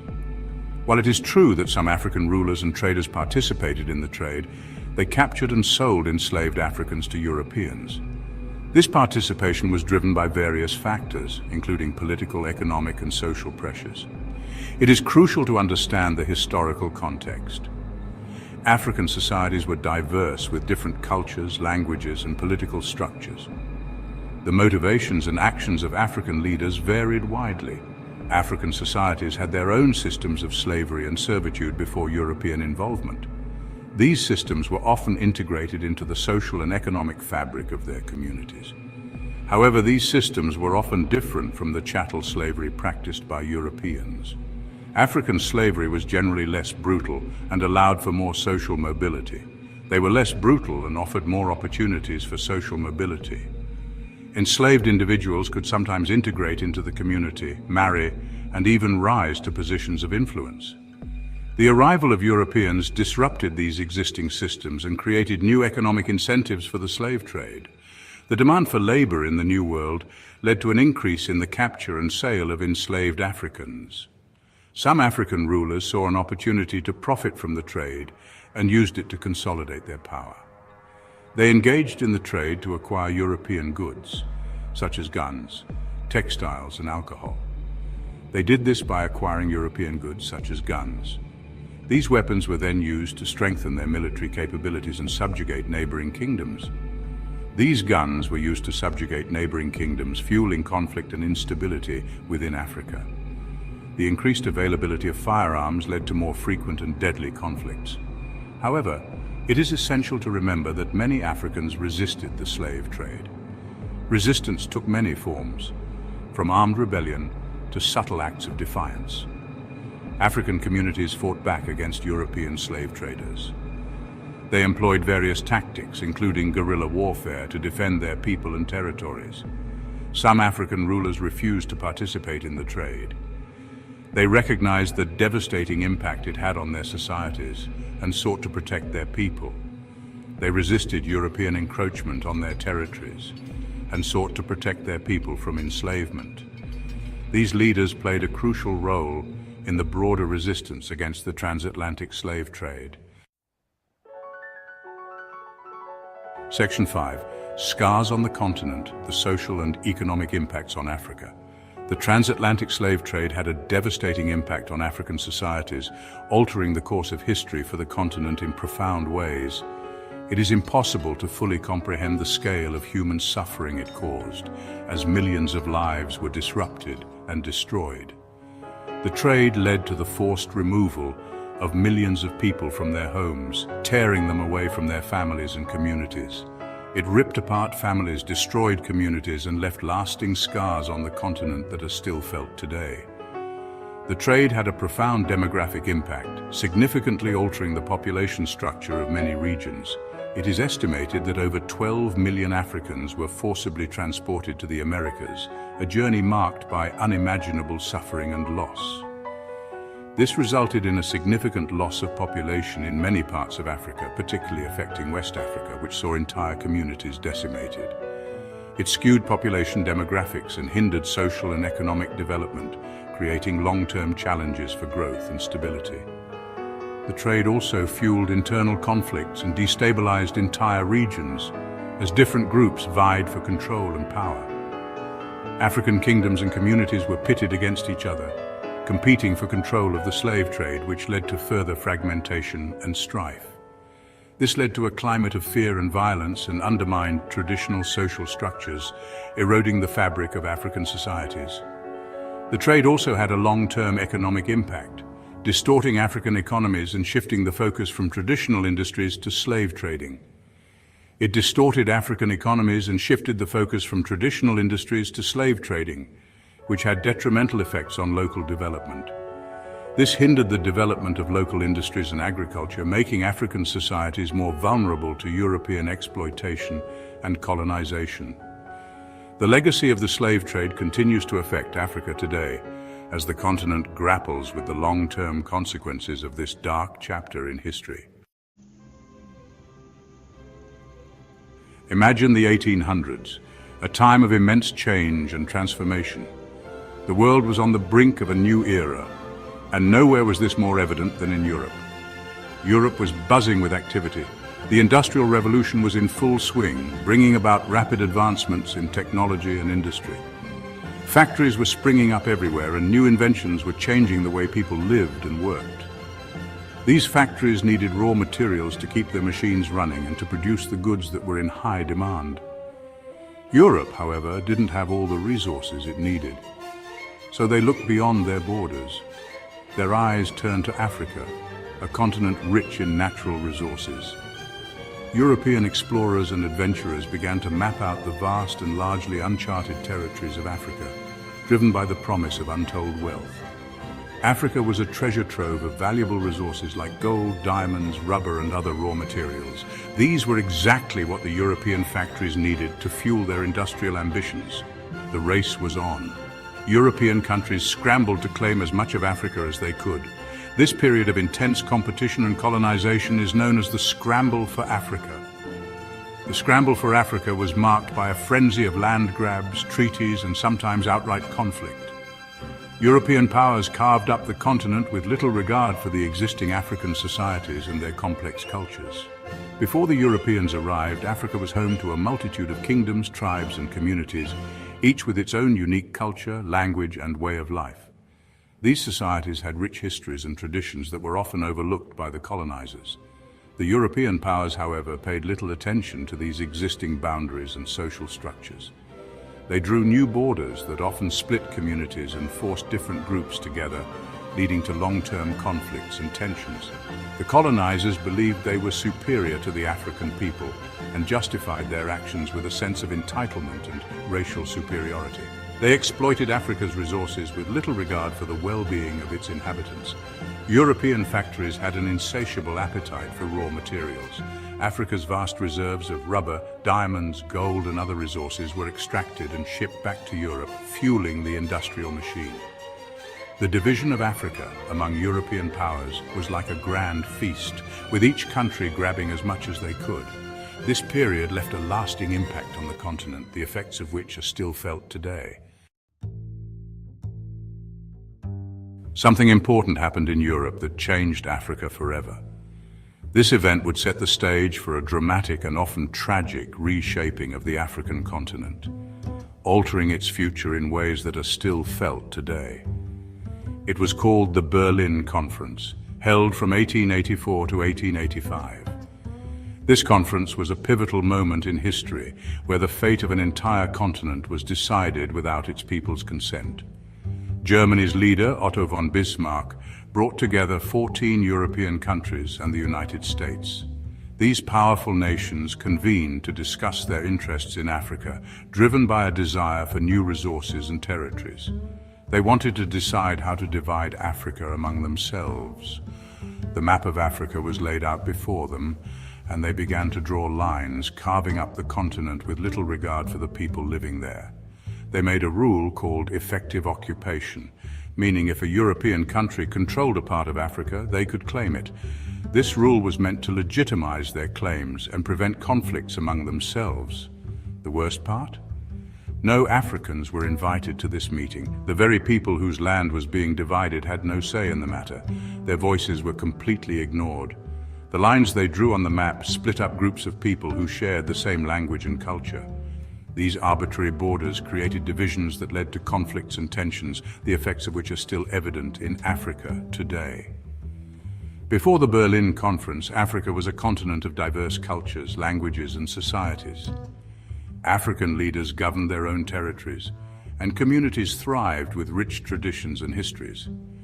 But the decisions made at the Berlin Conference led to a period of intense colonial exploitation. European powers extracted resources, oppressed local populations, and imposed their own systems of governance, often with brutal force. Despite the lasting impact of these colonial borders and the challenges they created, African nations have shown incredible resilience. Today, they continue to rebuild and reclaim their identities, striving for a future that honors their rich heritage and diverse cultures. At the Berlin Conference, they decided Africa's fate. European countries now felt they had permission to take control of Africa. They used their powerful weapons and armies to take over. Even though Europeans had better weapons, Africans fought back bravely. Sometimes European countries tricked African leaders into signing treaties that seemed like agreements for protection, but really gave away their land. Taking over Africa was violent and cruel. Many Africans died from fighting, hunger, and sickness. Even though Europeans were powerful, Africans didn't give up. They faced overwhelming odds, with European forces often better armed and more numerous. Yet the spirit of defiance burned brightly across the continent. All over Africa, people resisted. Some fought with weapons, others used clever diplomacy, negotiating with European powers to protect their lands and people. These acts of resistance were not just about physical battles, but also about preserving their way of life and asserting their right to self-determination. Many worked tirelessly to protect their culture, ensuring that their traditions, languages, and customs were passed down through generations. This cultural resistance was a powerful form of defiance, as it kept the essence of African identity alive despite the pressures of colonization. Samori Touré, a great leader in West Africa, fought against the French for many years. His military strategies and relentless spirit made him a formidable opponent. He established a well-organized army and used guerrilla tactics to challenge the French forces. Even though he lost in the end, he became a symbol of African resistance. His legacy lives on, inspiring future generations to stand up against oppression and fight for their freedom. 𝒂𝒐𝒂𝒏𝒅, a queen in what is now Ghana, also bravely led a rebellion against the British. She rallied her people and led them into battle, showing incredible leadership and courage. Her defiance was a beacon of hope for many. Her courage is still remembered today. Monuments and celebrations in her honor remind us of her bravery and the enduring spirit of resistance that she embodied. Her story, like many others, is a testament to the unyielding strength and resilience of the African people. The scramble for Africa wasn't just about land, it was about money. European factories needed resources and they took them from Africa. King Leopold II of Belgium controlled a huge area called the Congo Free State. He forced the people there to work on rubber plantations and millions died from the terrible conditions. This happened all over Africa. Europeans took gold, diamonds, cocoa and other resources, making African countries poor. Europeans also wanted to change African culture. They sent Christian missionaries to convert people. Missionaries built schools and hospitals which helped some people, but they also tried to make Africans forget their own cultures. Missionaries sometimes helped colonial governments because they knew the local languages. The missionaries changed Africa in both good and bad ways. They brought education and healthcare, but they also hurt African cultures. After World War II, things started to change. European countries were weaker and African countries wanted freedom. This was the start of decolonization. Some countries like Ghana gained independence peacefully while others had to fight for it. But even after independence, things were difficult. The lines drawn by Europeans caused conflicts between different groups within countries. The scramble for Africa ended a long time ago, but its effects are still felt today. The borders drawn by Europeans still cause problems. Many African countries are still poor because of how Europeans controlled their economies. African cultures are still recovering from the effects of colonialism, but there is hope. Africans are working to remember their history and celebrate their culture. They want the world to know about the wrongs of the past. The scramble for Africa teaches us about the dangers of greed and prejudice. It's a story of how powerful countries hurt many people. We need to learn from this and build a fairer world. Africa faces many challenges, but it also has a lot of potential. Young people, lots of resources, and a rich culture give Africa a bright future. By understanding the past and working together, we can help Africa achieve its full potential. Africa, a continent changed forever.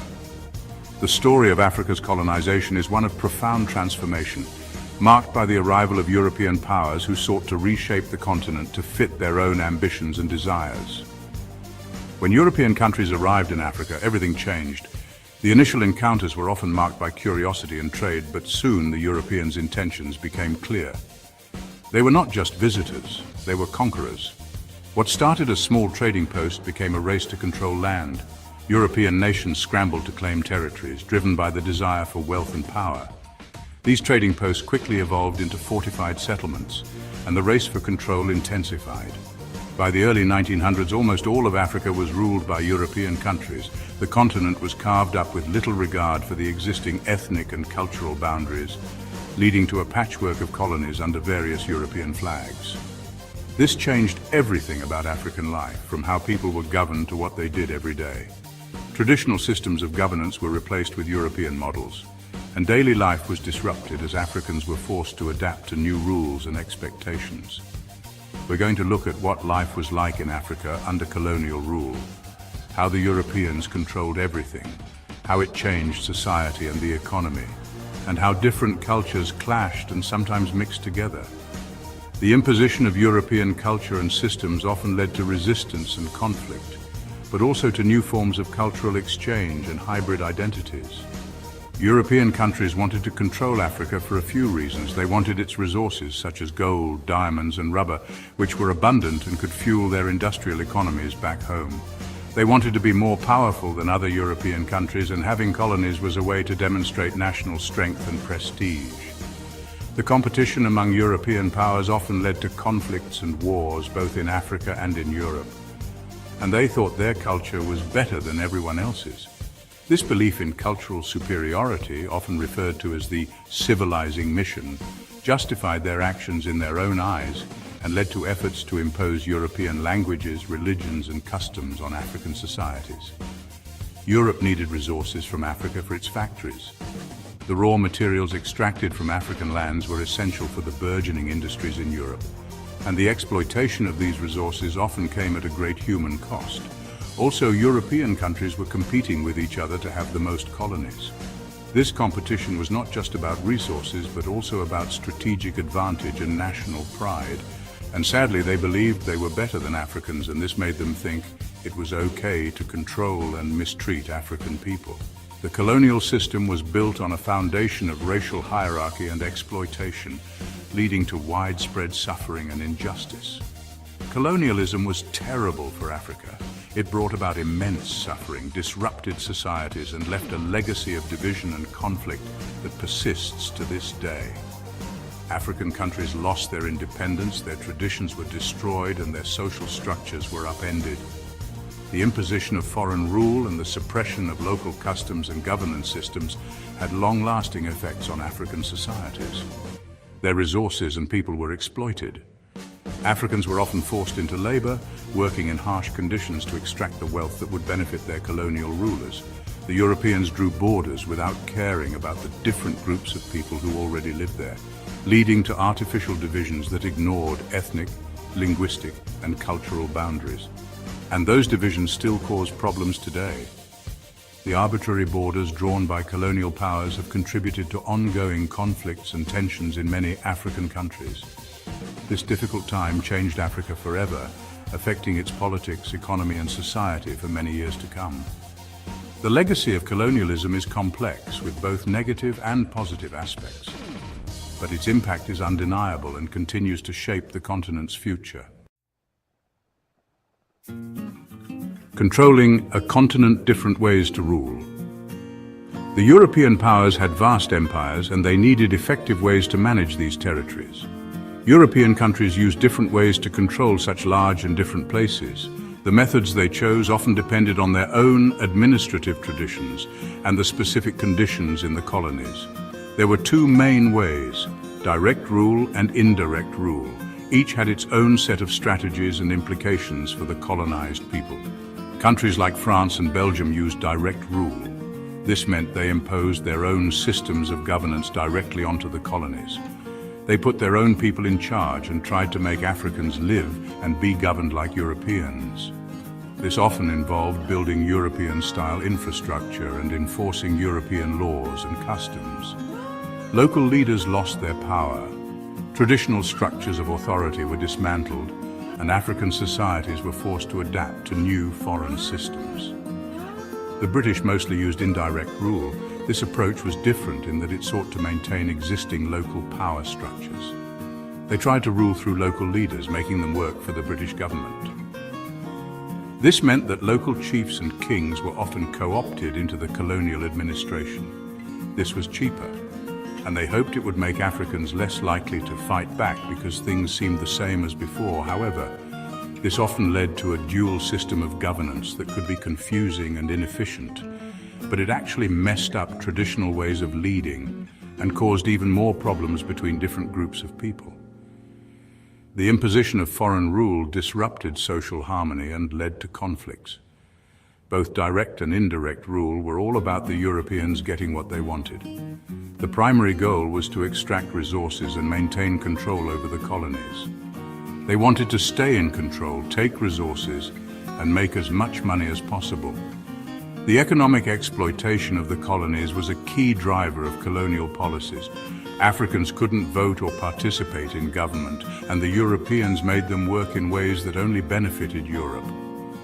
The lack of political representation and economic exploitation led to widespread discontent. This unfair treatment led to many Africans fighting back and wanting their freedom. The struggle for independence was fueled by the desire to reclaim autonomy and dignity. A new way of life. How everyday things changed. The arrival of colonial powers in Africa marked a significant turning point in the daily lives of African people. Traditional ways of living, which had been passed down through generations, were suddenly disrupted. Colonial rule changed everything about how Africans lived. The social fabric of communities was altered, and the economic structures that had sustained them for centuries were upended. The imposition of new laws and systems by the colonizers meant that Africans had to adapt to entirely new ways of life. In the countryside, the Europeans made farmers grow things like coffee, cotton, and rubber to sell. These cash crops were not meant for local consumption but for export to European markets. This shift in agricultural focus had profound implications for local food security and the traditional farming practices that had been in place for generations. This disrupted traditional farming and forced people off their land. Many farmers found themselves without the means to sustain their families, leading to widespread displacement and hardship. The loss of land meant the loss of identity and heritage for many communities. People went hungry because they couldn't grow enough food for themselves. The focus on cash crops left little room for the cultivation of staple foods, leading to food shortages and famine in many areas. The nutritional well-being of entire populations was compromised. Cities grew quickly because people moved there looking for work in mines and factories. The promise of employment in urban centers drew many from rural areas, leading to rapid urbanization. However, the reality of city life was often harsh and unforgiving. These jobs were hard and didn't pay much, and people lived in crowded, dirty neighborhoods. The working conditions in mines and factories were often dangerous and exploitative. The influx of people into cities led to the development of slums, where living conditions were poor and sanitation was inadequate. Families and communities changed because so many people moved from the countryside to the cities, and new social classes developed. Education also changed. The migration to urban areas led to the breakdown of traditional family structures and the emergence of new social dynamics. The introduction of Western education systems further altered the social landscape. Some European countries built schools, but not everyone could go, and what they taught was meant to make Africans more like Europeans. The education system was designed to serve the interests of the colonial powers, often neglecting the rich cultural heritage of African societies. They taught European languages, history, and culture, not African traditions. This education system aimed to create a class of Africans who were loyal to the colonial rulers and could assist in the administration of the colonies. They wanted to train some Africans to work for the colonial government.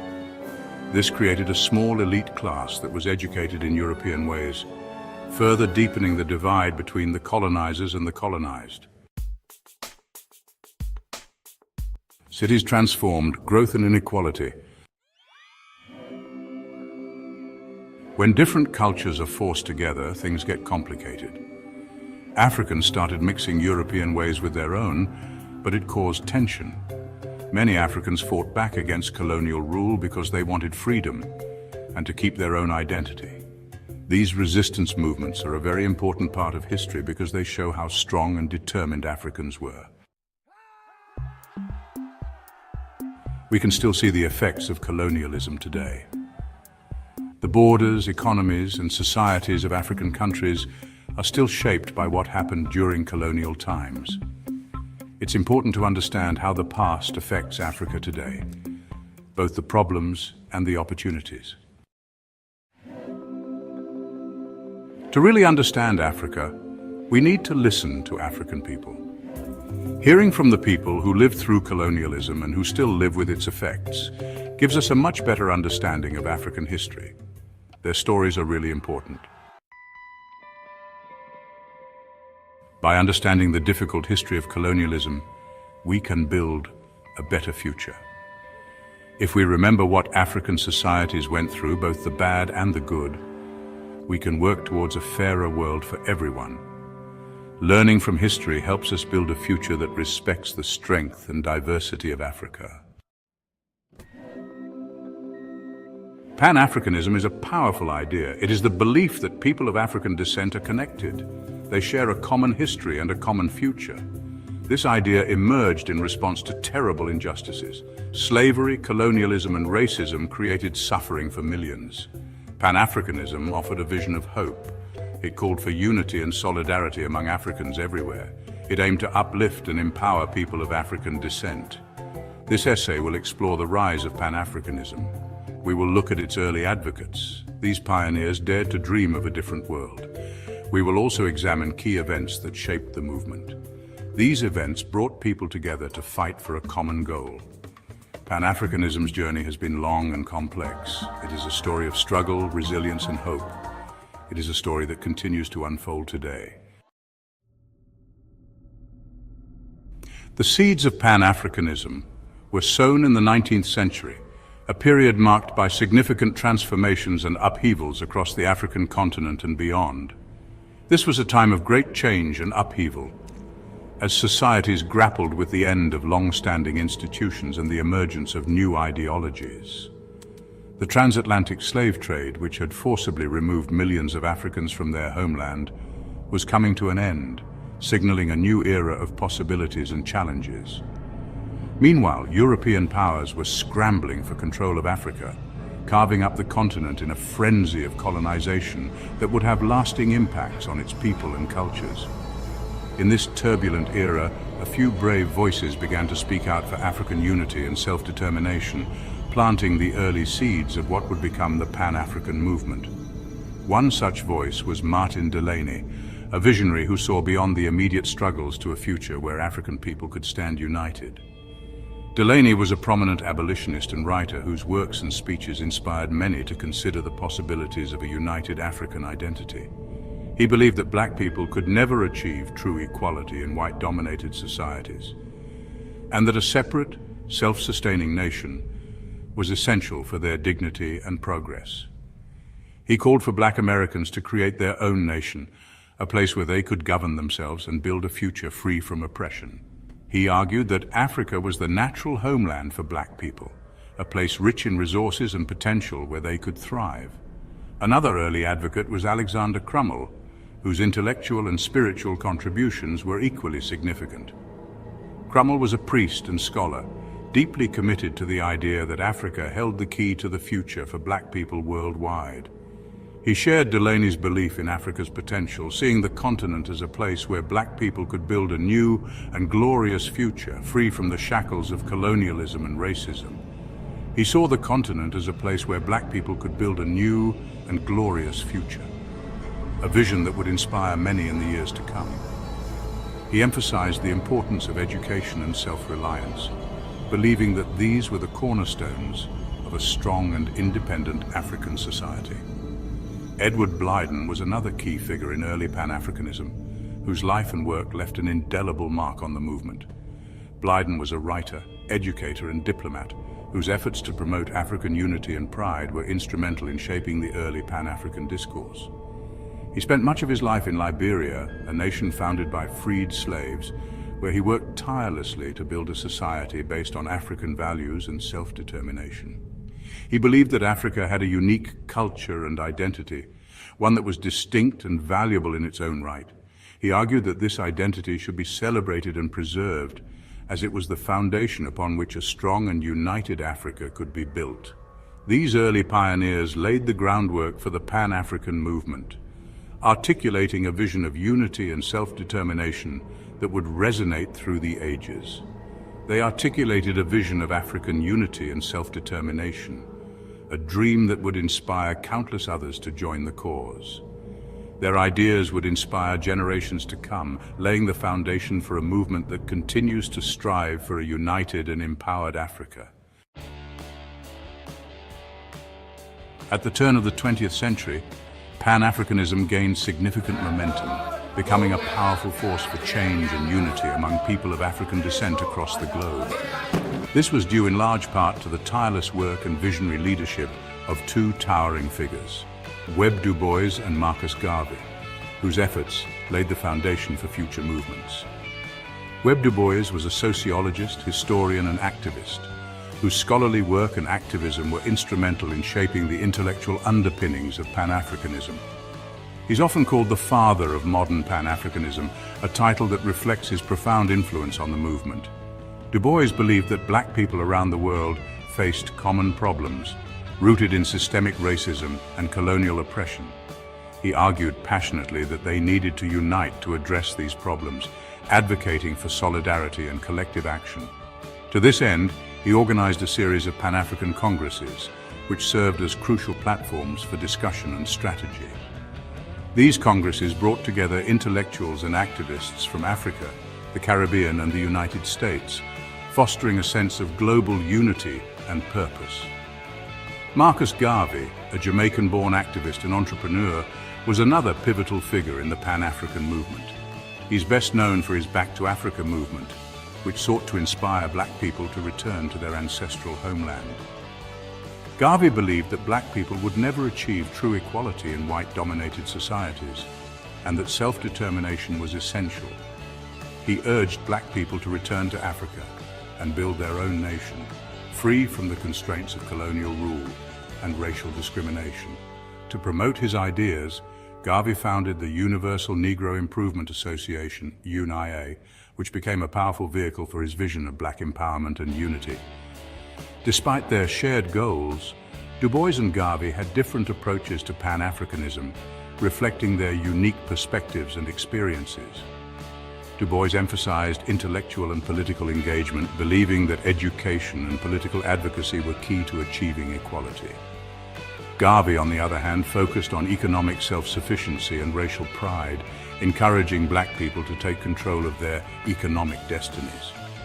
However, both men shared a deep commitment to African liberation, and their legacies continue to inspire movements for justice and equality today.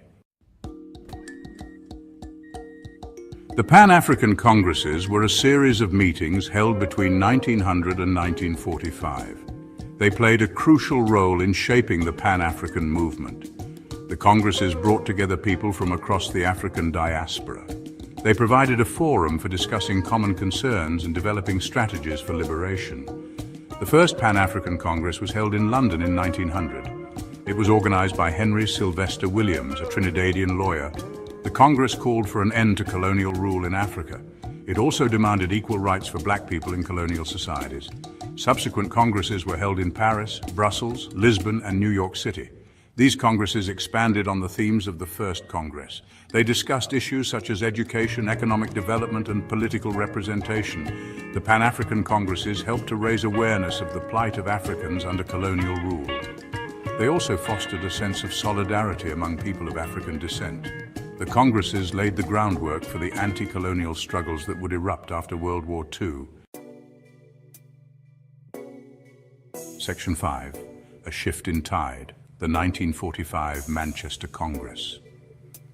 The 1945 Manchester Congress was a watershed moment in the Pan-African movement. It was a pivotal event that brought together key figures from across the African diaspora and the continent itself. This Congress was not just another meeting, it was a declaration of intent and a call to action. It marked a significant shift in leadership from the African diaspora to Africans themselves. For the first time, Africans were taking the reins, asserting their right to self-determination and leadership in the fight against colonialism. The Congress was held in Manchester, England, just months after the end of World War II. The timing was crucial, as the world was reeling from the war's devastation, and the call for freedom and independence resonated more strongly than ever. Kwame Nkrumah, the future president of Ghana, played a key role in organizing the Congress. His vision and leadership were instrumental in bringing together diverse voices and uniting them under a common cause. Nkrumah and other African leaders were determined to take control of their own destiny. They were resolute in their belief that Africans should lead the charge for their own liberation. They were no longer content with simply demanding an end to colonial rule. They wanted to actively shape their future, to build nations that reflected their values, cultures, and aspirations. They wanted to create a united and independent Africa. This vision of unity was not just about political independence, but also about economic and social cohesion. The Manchester Congress called for the immediate end of colonialism in Africa. This was a bold and uncompromising stance, reflecting the urgency and determination of the leaders present. It also called for the creation of a United States of Africa. This idea was revolutionary, envisioning a continent where borders were less significant than the shared goals of freedom and prosperity. The Congress adopted a more radical tone than previous Congresses. The speeches and resolutions were filled with a sense of urgency and a call for immediate action. It reflected the growing frustration of Africans with colonial rule. The people were tired of waiting and were ready to take bold steps towards their liberation. The 1945 Manchester Congress marked a turning point in the Pan-African movement. It was a moment when the call for freedom became a roar that could not be ignored. It signaled the beginning of the end of European colonialism in Africa. The momentum generated by this Congress would fuel the decolonization movements that swept across the continent in the following decades. Section 6, World Wars and Awakening Seeds of Independence. The fight for freedom was far from over. Across continents, people were rising up, demanding their rights and asserting their identities. It was a time of great turmoil, but also of immense hope. Leaders emerged with a vision that transcended borders and cultures. Their dreams of a better world inspired millions. They spoke of unity, peace, and a future where every individual could thrive. The path to unity was not easy, and it required immense sacrifice and unwavering determination. But step by step, the world moved closer to a shared understanding. Together, we began to see the possibility of a united future. Africa's fight for freedom was long and hard. The journey towards independence was filled with struggles, sacrifices, and unwavering determination. For decades, African nations were under the yoke of colonial rule, their resources exploited and their people subjugated. The dream of freedom seemed distant, but the spirit of resistance was never extinguished. For many years, Europe controlled Africa, taking its resources and treating its people unfairly. The colonial powers imposed their will, extracting valuable minerals, crops, and labor, often with little regard for the well-being of the local populations. The exploitation was systematic and brutal, leaving deep scars on the continent. This was a very bad time. Families were torn apart, cultures were suppressed, and traditional ways of life were disrupted. The colonial rulers enforced harsh laws and used violence to maintain control. The people of Africa endured immense suffering, but their spirit remained unbroken. But even in bad times, people want to be free. The desire for self-determination and autonomy grew stronger with each passing year. Brave men and women rose up to challenge the colonial powers, organizing protests, strikes, and uprisings. They risked their lives for the dream of a free Africa. All over Africa, people wanted to control their own lives. The call for independence echoed from the deserts of the Sahara to the rainforests of the Congo. Leaders like Kwame Nkrumah, Jomo Kenyatta, and Patrice Lumumba inspired millions with their vision of a liberated continent. The movement for independence was unstoppable. They didn't want to be ruled by other countries. The people of Africa demanded the right to govern themselves, to make their own decisions, and to shape their own destinies. The struggle for independence was not just a political battle. It was a fight for dignity and respect. From big cities to small villages, everyone started to feel the same way. The movement for independence united people from all walks of life. Farmers, workers, students, and intellectuals all joined hands in the fight for freedom. The sense of solidarity and shared purpose was palpable. The fight wasn't just about who was in charge. It was about reclaiming their identity and heritage. The people of Africa sought to revive their cultures, languages, and traditions that had been suppressed under colonial rule. The struggle for independence was also a cultural renaissance. It was about being proud of who they were and making their own choices. The journey to independence was long and arduous, but it was driven by an unyielding belief in the right to self-determination. As the colonial era came to an end, a new chapter in Africa's history began, marked by hope, resilience, and a renewed sense of pride. People resisted the European rulers in different ways. They used both peaceful and violent methods to show their defiance. Some communities chose to negotiate and use diplomacy, while others took up arms and fought bravely against the invaders.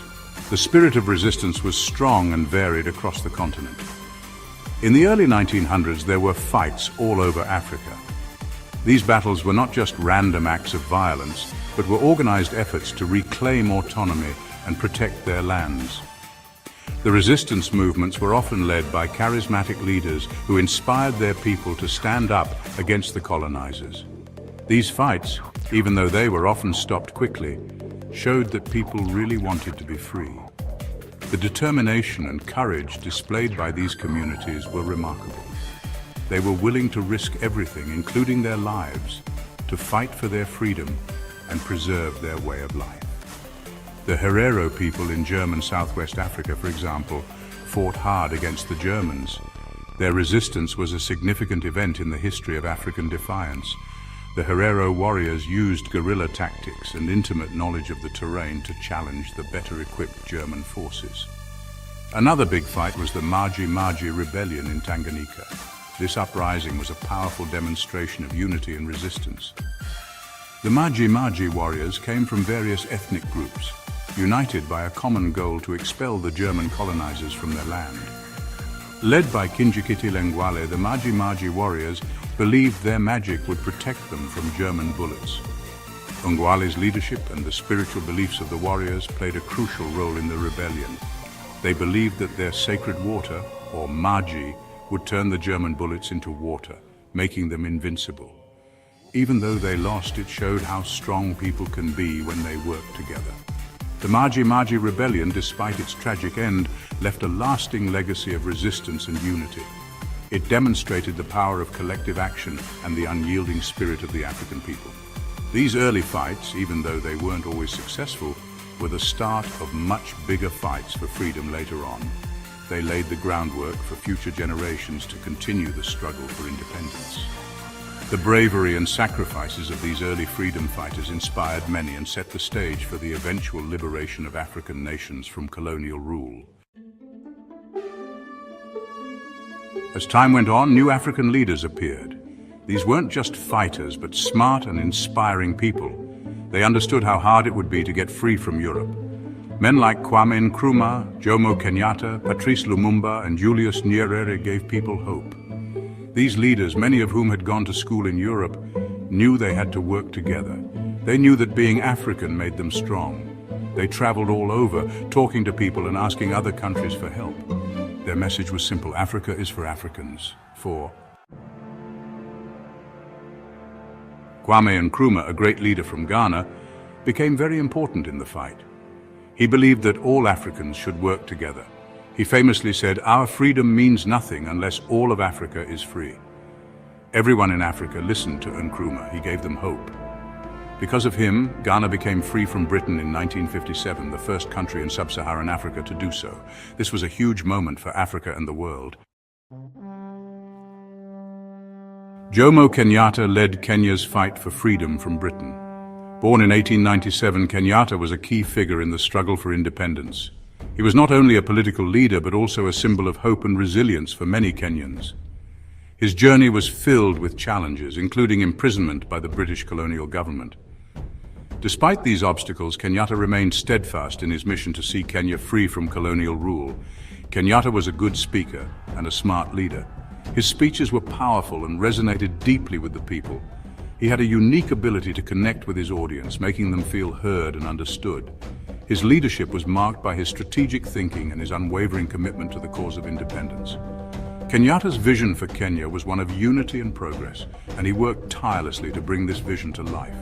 He brought his people together to fight against being ruled by Britain. Kenyatta's ability to unite diverse groups under a common cause was instrumental in the success of the independence movement.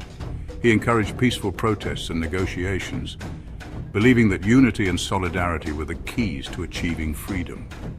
His leadership inspired many to join the struggle, and his efforts laid the foundation for a new, independent Kenya. He believed so strongly in freedom that he inspired everyone in Kenya. Kenyatta's passion for independence was contagious. His unwavering belief in the right to self-determination motivated countless individuals to stand up and fight for their rights. His speeches and actions instilled a sense of pride and determination in the hearts of many Kenyans, driving them to work together towards a common goal. Kenya became free in 1963, and Kenyatta became its first president. This was a monumental achievement, marking the end of colonial rule and the beginning of a new era for Kenya. As president, Kenyatta focused on nation building and development, striving to create a prosperous and united country. His leadership during this critical period was crucial in shaping the future of Kenya. Patrice Lumumba was important in the Belgian Congo. Born in 1925, Lumumba emerged as a prominent leader in the fight for independence. He was a passionate advocate for the rights of the Congolese people and played a key role in the movement to end Belgian colonial rule. Lumumba's vision for Congo was one of unity, sovereignty, and social justice. He was a strong leader who spoke out against how badly Belgium treated the people of Congo. Lumumba's speeches were fiery and filled with conviction. He highlighted the injustices and exploitation faced by the Congolese under Belgian rule, calling for immediate and unconditional independence. His words resonated with many, sparking a wave of protests and demonstrations across the country. He said that Congo should be free right away. Lumumba's demand for immediate independence was a bold and courageous stance. He believed that the Congolese people had the right to govern themselves and determine their own future. His unwavering commitment to this cause made him a symbol of hope and resistance for many in Congo. Congo became free in 1960, and Lumumba was its first prime minister. This was a historic moment for Congo, marking the end of colonial rule and the beginning of a new chapter in the nation's history. As Prime Minister, Lumumba faced numerous challenges, but his leadership and vision were instrumental in guiding the country through its early days of independence. Because he fought so hard for freedom, he became a hero. Lumumba's legacy continues to inspire generations of Congolese and people around the world. His dedication to the cause of independence and his unwavering belief in the rights of his people have cemented his place in history as a true hero and a symbol of the struggle for freedom. In the 1950s and 1960s, lots of African countries fought for their freedom. A very important event was the 5th Pan-African Congress in Manchester in 1945. Important leaders like Hastings Banda, Kwame Nkrumah, and Jomo Kenyatta met there. They talked about how African countries should be free and work together. It helped them make plans for the future. The year 1960 was a big year. 17 African countries became free that year. This showed that the world was changing. The new countries had a lot of problems. Their economies weren't strong, and they had problems with different groups of people not getting along. It was hard to build a new country because of the damage caused by the European rulers. Even with these problems, many leaders tried to make things better. They wanted to build countries where everyone was equal and could take care of themselves. It wasn't easy, but they didn't give up. Just because the European countries left didn't mean everything was fixed. Many African countries had new problems. It was hard to keep things peaceful, and they still needed help from the European countries. The dream of a strong and united Africa, which the early leaders had, was still far away. But people still wanted a better future and didn't give up. The fight for true freedom wasn't over. The fight for freedom in Africa showed how brave and strong African people are. It changed Africa and inspired the whole world. The leaders who fought for freedom are remembered as heroes. They still inspire people today to fight for what is right. Africa is still working towards being truly free. It's hard, but there is still hope. The dream of a strong and united Africa is still important for the future. The 1900s were a time of huge change for Africa. The continent was undergoing a transformation that would shape its future in profound ways. From the bustling cities to the remote villages, every corner of Africa felt the winds of change. The early part of the century saw the continent largely under colonial rule, with European powers exerting their influence and control over African lands and people. It was a time of hardship, but also a time of hope. Despite the challenges, African communities remained resilient. They found ways to adapt and thrive even in the face of adversity. The spirit of hope was alive in the hearts of many as they dreamed of a better future for themselves and their children. This hope was the driving force behind many of the movements and changes that would come to define the century. Africa faced many problems, from being ruled by other countries to the Cold War. The geopolitical tensions of the Cold War had a significant impact on the continent as superpowers vied for influence. African nations found themselves caught in the crossfire, dealing with both internal and external pressures.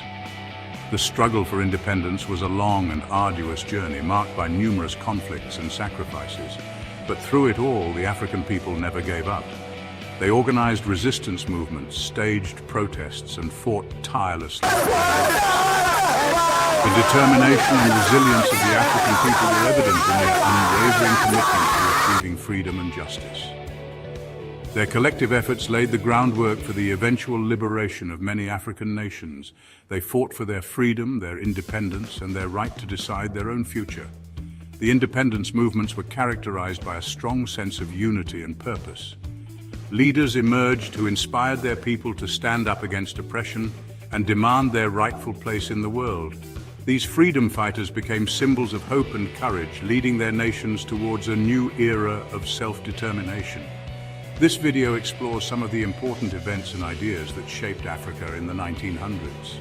From the early struggles for independence to the significant milestones that marked the century, we will delve into the key moments that defined this transformative period.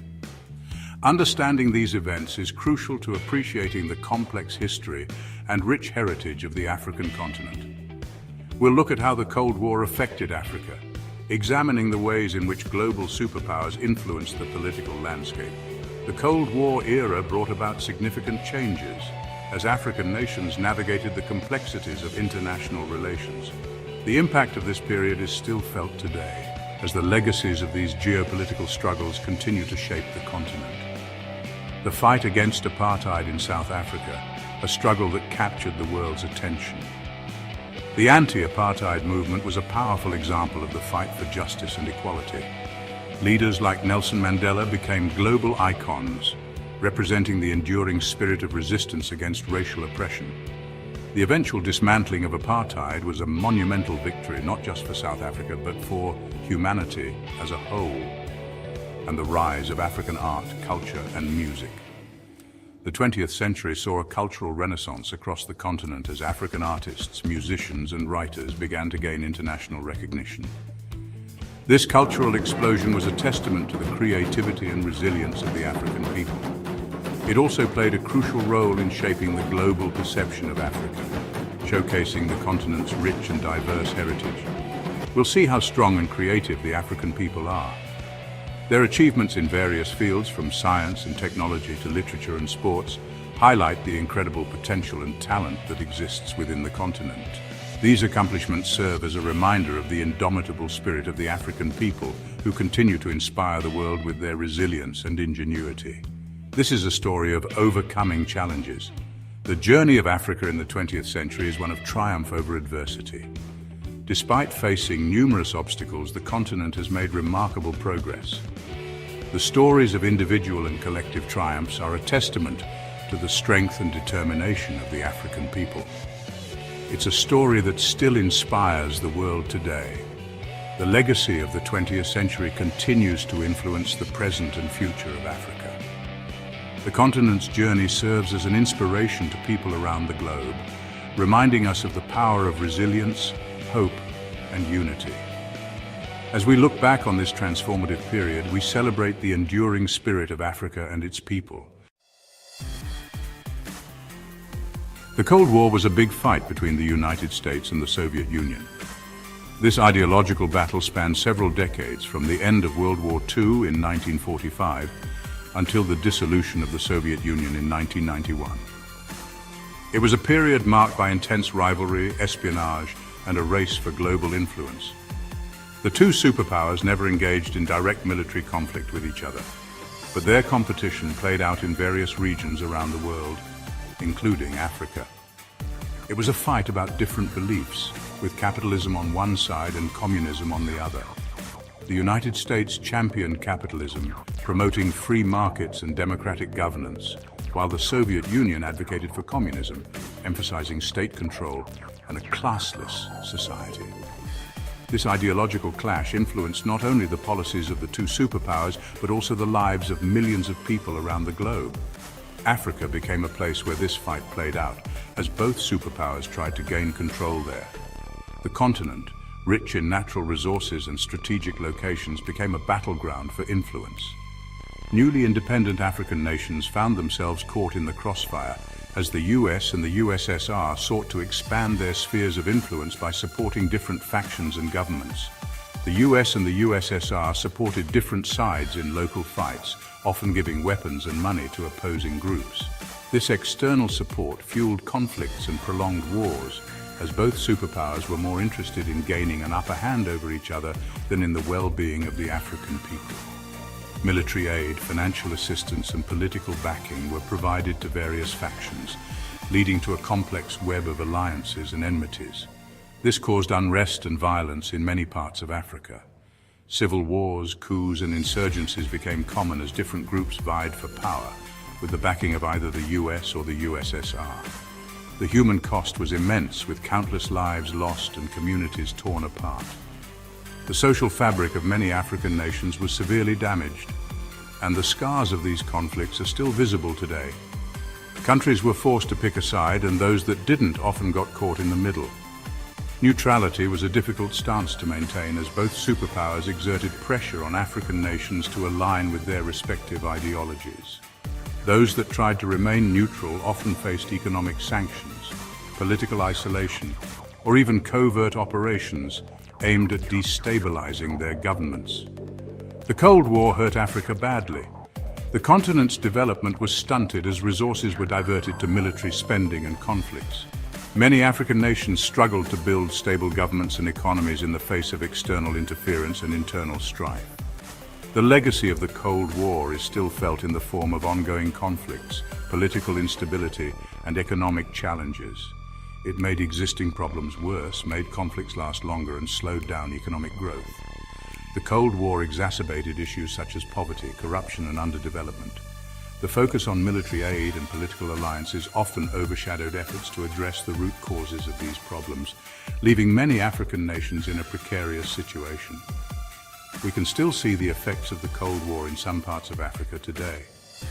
The remnants of this ideological battle continue to influence political dynamics, economic conditions, and social structures. However, there are also signs of resilience and recovery as African nations work towards rebuilding and moving forward from this tumultuous period in their history. Apartheid was a system of keeping races separate. This policy of racial segregation was deeply entrenched in the fabric of South African society, affecting every aspect of life. It was a way of treating people differently because of their race, creating a society where the color of your skin determined your opportunities and rights. This system was the law in South Africa from 1948 to 1994, a period marked by intense racial discrimination and social injustice. Under apartheid, the white minority held all the power, controlling the government, the economy, and the military. Meanwhile, the black majority was stripped of basic human rights and freedoms. Black South Africans were treated as second-class citizens in their own country, forced to live in impoverished conditions with limited access to resources. They had to live in separate areas, use separate facilities, and go to separate schools. These segregated areas were often underdeveloped and lacked basic amenities. They weren't allowed to vote, own land, or even marry someone of a different race. The apartheid laws were strictly enforced, with severe penalties for those who defied them. Many countries around the world spoke out against apartheid and punished South Africa with economic sanctions and diplomatic isolation. The international community's condemnation was a crucial factor in the eventual dismantling of apartheid. Inside the country, more and more people fought against apartheid, led by groups like the African National Congress, or ANC. These brave individuals risked their lives to stand up against the oppressive regime, organizing protests, strikes, and acts of civil disobedience. Leaders like Nelson Mandela became symbols of the struggle for freedom, inspiring millions to join the fight for equality and justice. Their relentless efforts eventually led to the end of apartheid and the establishment of a democratic South Africa. Nelson Mandela was a very important leader in the fight against apartheid. He spent over 27 years in jail for his activism, but he never stopped believing in a free and democratic South Africa. Mandela became a world-famous hero, a symbol of the fight against injustice. When he was released from prison in 1990, people all over the world celebrated. In 1994, South Africa had its first fair elections. Nelson Mandela was elected the country's first black president, which meant the end of apartheid. Mandela's leadership and his message of forgiveness helped to fix the problems of the past. He showed the world that even when things are very bad, hope can win. Even though the Cold War and apartheid ended, Africa still had problems. There were still many fights between different groups within countries, often caused by different ethnicities, poverty, and fighting over resources. Civil wars in places like Somalia, Rwanda, and the Democratic Republic of Congo killed millions of people and forced many others to leave their homes. These conflicts also destroyed the economies and infrastructure of these countries. Many African countries struggled with poverty, owing money, and corruption. The effects of being ruled by other countries, like unfair trade and weak governments, continued to slow down progress. Even with all the problems, African art and culture grew in the 1900s. African artists, writers, and musicians became known around the world, sharing their unique views. From the colorful paintings of artists like Ella Natsui and Chris Ofili to the powerful writing of Chinua Achebe and Wole Soyinka, African art showed that stereotypes were wrong and offered new ways of looking at the world. African art often showed the struggles and victories of the continent. It gave a voice to those who didn't have one, celebrated being African, and explored ideas of colonialism, independence, and fairness. African music also became very popular around the world in the 1900s. With its catchy rhythms, emotional melodies, and strong lyrics, African music interested people everywhere. From the Afrobeat of Fela Kuti to the Mbakanga of Miriam Makeba, African music went beyond countries and languages. It became a soundtrack for movements fighting for freedom and a celebration of African culture. African music was very important in shaping music around the world. Jazz, blues, reggae, and hip-hop all come from African music. Today, African music continues to change and inspire artists everywhere. The 1900s were a time of big change and difficulty for Africa. But it was also a time of amazing strength, creativity, and vibrant culture. African people overcame huge problems to fight for their freedom, their rights, and their place in the world. They used their voices and their art to speak out against injustice, celebrate their heritage, and give hope for the future. What happened in the 1900s reminds us of the strength and spirit of the African people. It continues to shape the continent and the world today. Now, in the 2000s, Africa has new opportunities and challenges. The continent has a young and growing population, lots of natural resources, and a vibrant cultural scene. There are still problems, but there is also a feeling of hope and possibility. African countries are working to overcome the problems of the past and build a better future for their people. The 2000s hold the promise of a new time for Africa, a time of peace, prosperity, and progress. A time where all Africans have the chance to be their best. The story of Africa is not finished, it's still being written. Africa's heartbeat is felt around the world. Its vibrant cultures, rich traditions, and dynamic rhythms resonate far beyond its borders. The continent's influence is woven into the very fabric of global society, touching every corner of the earth with its unique and powerful presence. Its ancient civilizations, like Egypt and Mali, gave amazing gifts of knowledge to everyone. The Great Pyramids of Giza stand as a testament to architectural genius, while the ancient manuscripts of Timbuktu hold secrets of early science, literature, and philosophy. The Mali Mosque of Djenné, with its intricate design, showcases the artistic and spiritual depth of African societies. From math to studying the stars, their discoveries shaped how we understand the world. Ancient Egyptian hieroglyphs reveal a complex system of writing and communication, while African stargazing scenes remind us of the continent's contributions to astronomy. African scholars, with their ancient texts, laid the groundwork for many modern scientific and intellectual pursuits. Africa's resources, from gold to diamonds, helped build global economies. The continent's wealth in natural resources has been a cornerstone of international trade for centuries. Gold mining in Africa has not only fueled local economies, but also played a significant role in global financial systems. Similarly, African diamond mines have been central to the jewelry industry, while bustling trade markets highlight the continent's economic vitality. Its music, art, and dance cross all borders, inspiring creativity everywhere. African musicians, with their traditional instruments, create sounds that resonate globally.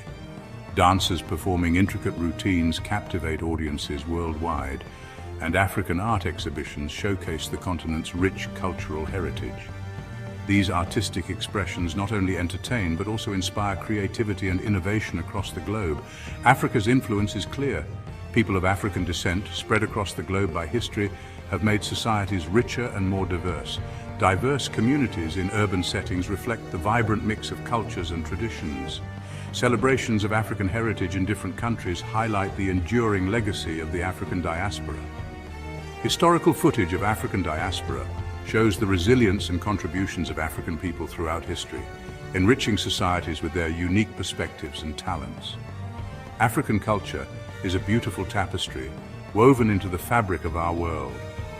African textile markets display a stunning array of colors and patterns, while artisans at work demonstrate the skill and creativity that define African craftsmanship. Cultural festivals celebrate the diversity and richness of African traditions, bringing people together in a shared appreciation of the continent's heritage. Africa's story isn't just about Africa, it's a story about all of us. African children holding global symbols represent the hope and potential of future generations. A diverse group of people holding hands symbolizes unity and shared humanity. African flags alongside other global flags remind us that Africa's story is intertwined with the world's story, reflecting our collective journey and shared destiny. Africa has faced many hard times. From the ancient days of its grand empires to the modern era, the continent has endured countless challenges. These challenges have shaped its people, its culture, and its history in profound ways. Colonization tried to silence its voice, take its resources, and change its history. But Africa survived. The colonial powers underestimated the resilience and strength of the African spirit.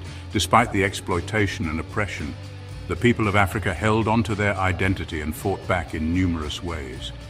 From the ancient empires that fought against invaders like the Kingdom of Kush and the Mali Empire, to the smaller communities that resisted domination. Africa's history is rich with stories of bravery and resistance. These empires were not just centers of power, but also hubs of culture, trade, and knowledge. To the freedom fighters who struggled for independence, Africa's spirit never broke. Leaders like Nelson Mandela, Kwame Nkrumah, and Jomo Kenyatta became symbols of the fight for freedom and justice.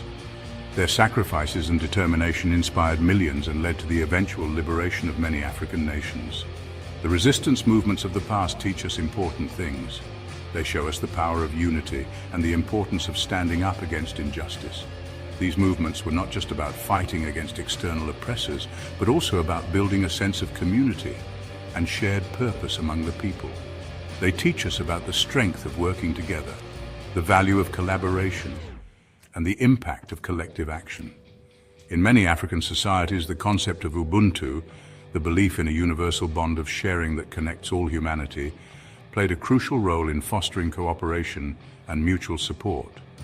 The importance of choosing our own path, making decisions that reflect our values and aspirations, and not letting external forces dictate our destiny. Traditional councils and community gatherings were often the places where important decisions were made, reflecting the democratic principles that have long been a part of African culture, and the power of believing in a better future. The youth of Africa, with their hopeful expressions and dreams, represent the continent's potential. Educational programs and community development projects are paving the way for a brighter tomorrow, showing that with the right support and opportunities, the future can be transformed. Africa's history shows us how strong the human spirit can be, even in the face of hardship. The resilience and achievements of its people are a testament to their enduring strength and determination. From cultural innovations to scientific discoveries, Africa has contributed immensely to the world. These lessons are still important today, reminding us to fight against unfairness. Modern social justice movements in Africa continue to draw inspiration from the past, advocating for rights and equality. The struggles of today are deeply connected to the historical battles fought by previous generations, and work for a world where everyone is treated equally. The vision of a just and equitable society is one that resonates across the continent. By learning from the past and working together, we can build a future where everyone has the opportunity to thrive. The end of colonial rule was a new beginning, not the end of the story.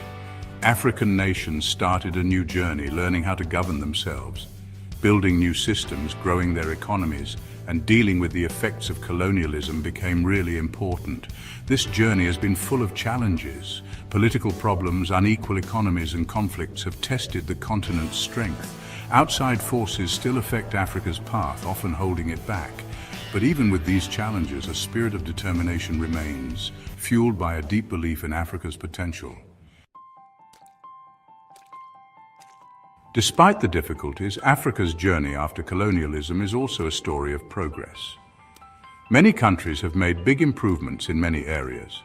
Democratic governments are growing stronger, with peaceful changes of power happening more often. Economic growth is getting faster in many parts of the continent thanks to new ideas, entrepreneurs, and smart investments. Africa's middle class is growing, and they're eager to help the continent develop. These successes, even though they're sometimes hidden by challenges, show us a glimpse of Africa's amazing potential. Section 5. Challenges on the horizon. Obstacles to Africa's advancement. Challenges still exist, and they need creative solutions and strong commitment. Poverty, sickness, and conflict still affect parts of the continent. Climate change is a huge threat, impacting farming, water, and how people make a living. Outside factors like unfair trade and the exploitation of resources still hold Africa back. Dealing with these challenges requires a plan with many parts, involving governments, communities, and international partners. It requires a commitment to social justice, economic empowerment, and protecting the environment. Section 6. Africa's future unfolding, a vision for the 21st century. As we step into the new millennium, Africa stands at the threshold of unprecedented transformation. The continent, rich in culture, history, and natural resources, is poised to redefine its future. Africa's future is full of possibilities. The energy and optimism of its youth are palpable, driving a wave of innovation and change. From bustling cities to serene villages, the spirit of progress is evident everywhere. The continent is about to change in a big way, driven by its young and energetic population, its many resources, and a collective ambition to rise above challenges. Young professionals are making strides in various fields, from technology to agriculture, while students are eager to learn and contribute to their communities and a renewed sense of purpose. Leaders and communities are coming together, fostering a sense of unity and collaboration that is essential for sustainable growth. Conferences and gatherings are becoming platforms for sharing ideas and building a shared vision. This vision is based on Pan-Africanism, a belief in the power of unity and working together. The African Union and other regional bodies are playing pivotal roles in promoting peace, stability, and economic integration across the continent. It imagines an Africa without poverty, where everyone has access to good education, healthcare, and job opportunities. Modern schools are being built, healthcare facilities are improving, and farmers are adopting new techniques to increase productivity, where everyone has access to good education, healthcare, and job opportunities. Universities are nurturing the next generation of leaders, healthcare workers are dedicated to improving public health, and businesses are creating jobs and driving economic growth. It sees a continent leading the way in new technologies, with researchers and entrepreneurs at the forefront of innovation. Tech startups are emerging, bringing new solutions to old problems, and students are becoming proficient in digital skills, using its resources for sustainable development. Renewable energy projects like solar farms and wind turbines are harnessing the power of nature, while sustainable farming practices are ensuring food security and environmental conservation. This is an Africa ready to tell its own story. Through media, arts, and culture, Africans are sharing their narratives, celebrating their heritage, and showcasing their talents to the world, and take its rightful place on the world stage. At international summits and global forums, African leaders are advocating for their countries, forging partnerships and contributing to global discussions. This is the dawn of a new era for Africa, one filled with hope, resilience, and boundless potential. Section 7. Innovation and Technology Catalysts for Africa's Transformation. Technology is a powerful tool for change. All across Africa, we see how it can transform things. Mobile technology is connecting people, helping communities, and creating economic opportunities. Renewable energy projects are bringing light to homes, powering businesses, and fighting climate change. African innovators are creating solutions for the continent's unique challenges. From farming technologies that help grow more food to medical discoveries that save lives, Africa is using technology to make progress. Section 8. Global Collaboration. A bridge to Africa's brighter future. Africa's journey isn't a solo trip. Working together with the world is essential. Partnerships built on respect, shared responsibility, and a commitment to sustainable development are very important. Investing in Africa's people, supporting its institutions, and promoting fair trade are key steps. Tackling global challenges like climate change and pandemics requires everyone to work together. Africa's success is connected to the world's progress. Section 9. A continent reimagined, embracing Africa's potential. Africa is a continent on the rise. Its resilience, innovation, and determination are creating a brighter future. The world needs to forget its old ideas about Africa and embrace its potential. The story of Africa is changing. It's a story of strength, innovation, and endless possibilities. It's a story that needs to be heard, celebrated, and embraced. Africa's future is bright, and the world will be watching as it rises to meet its destiny.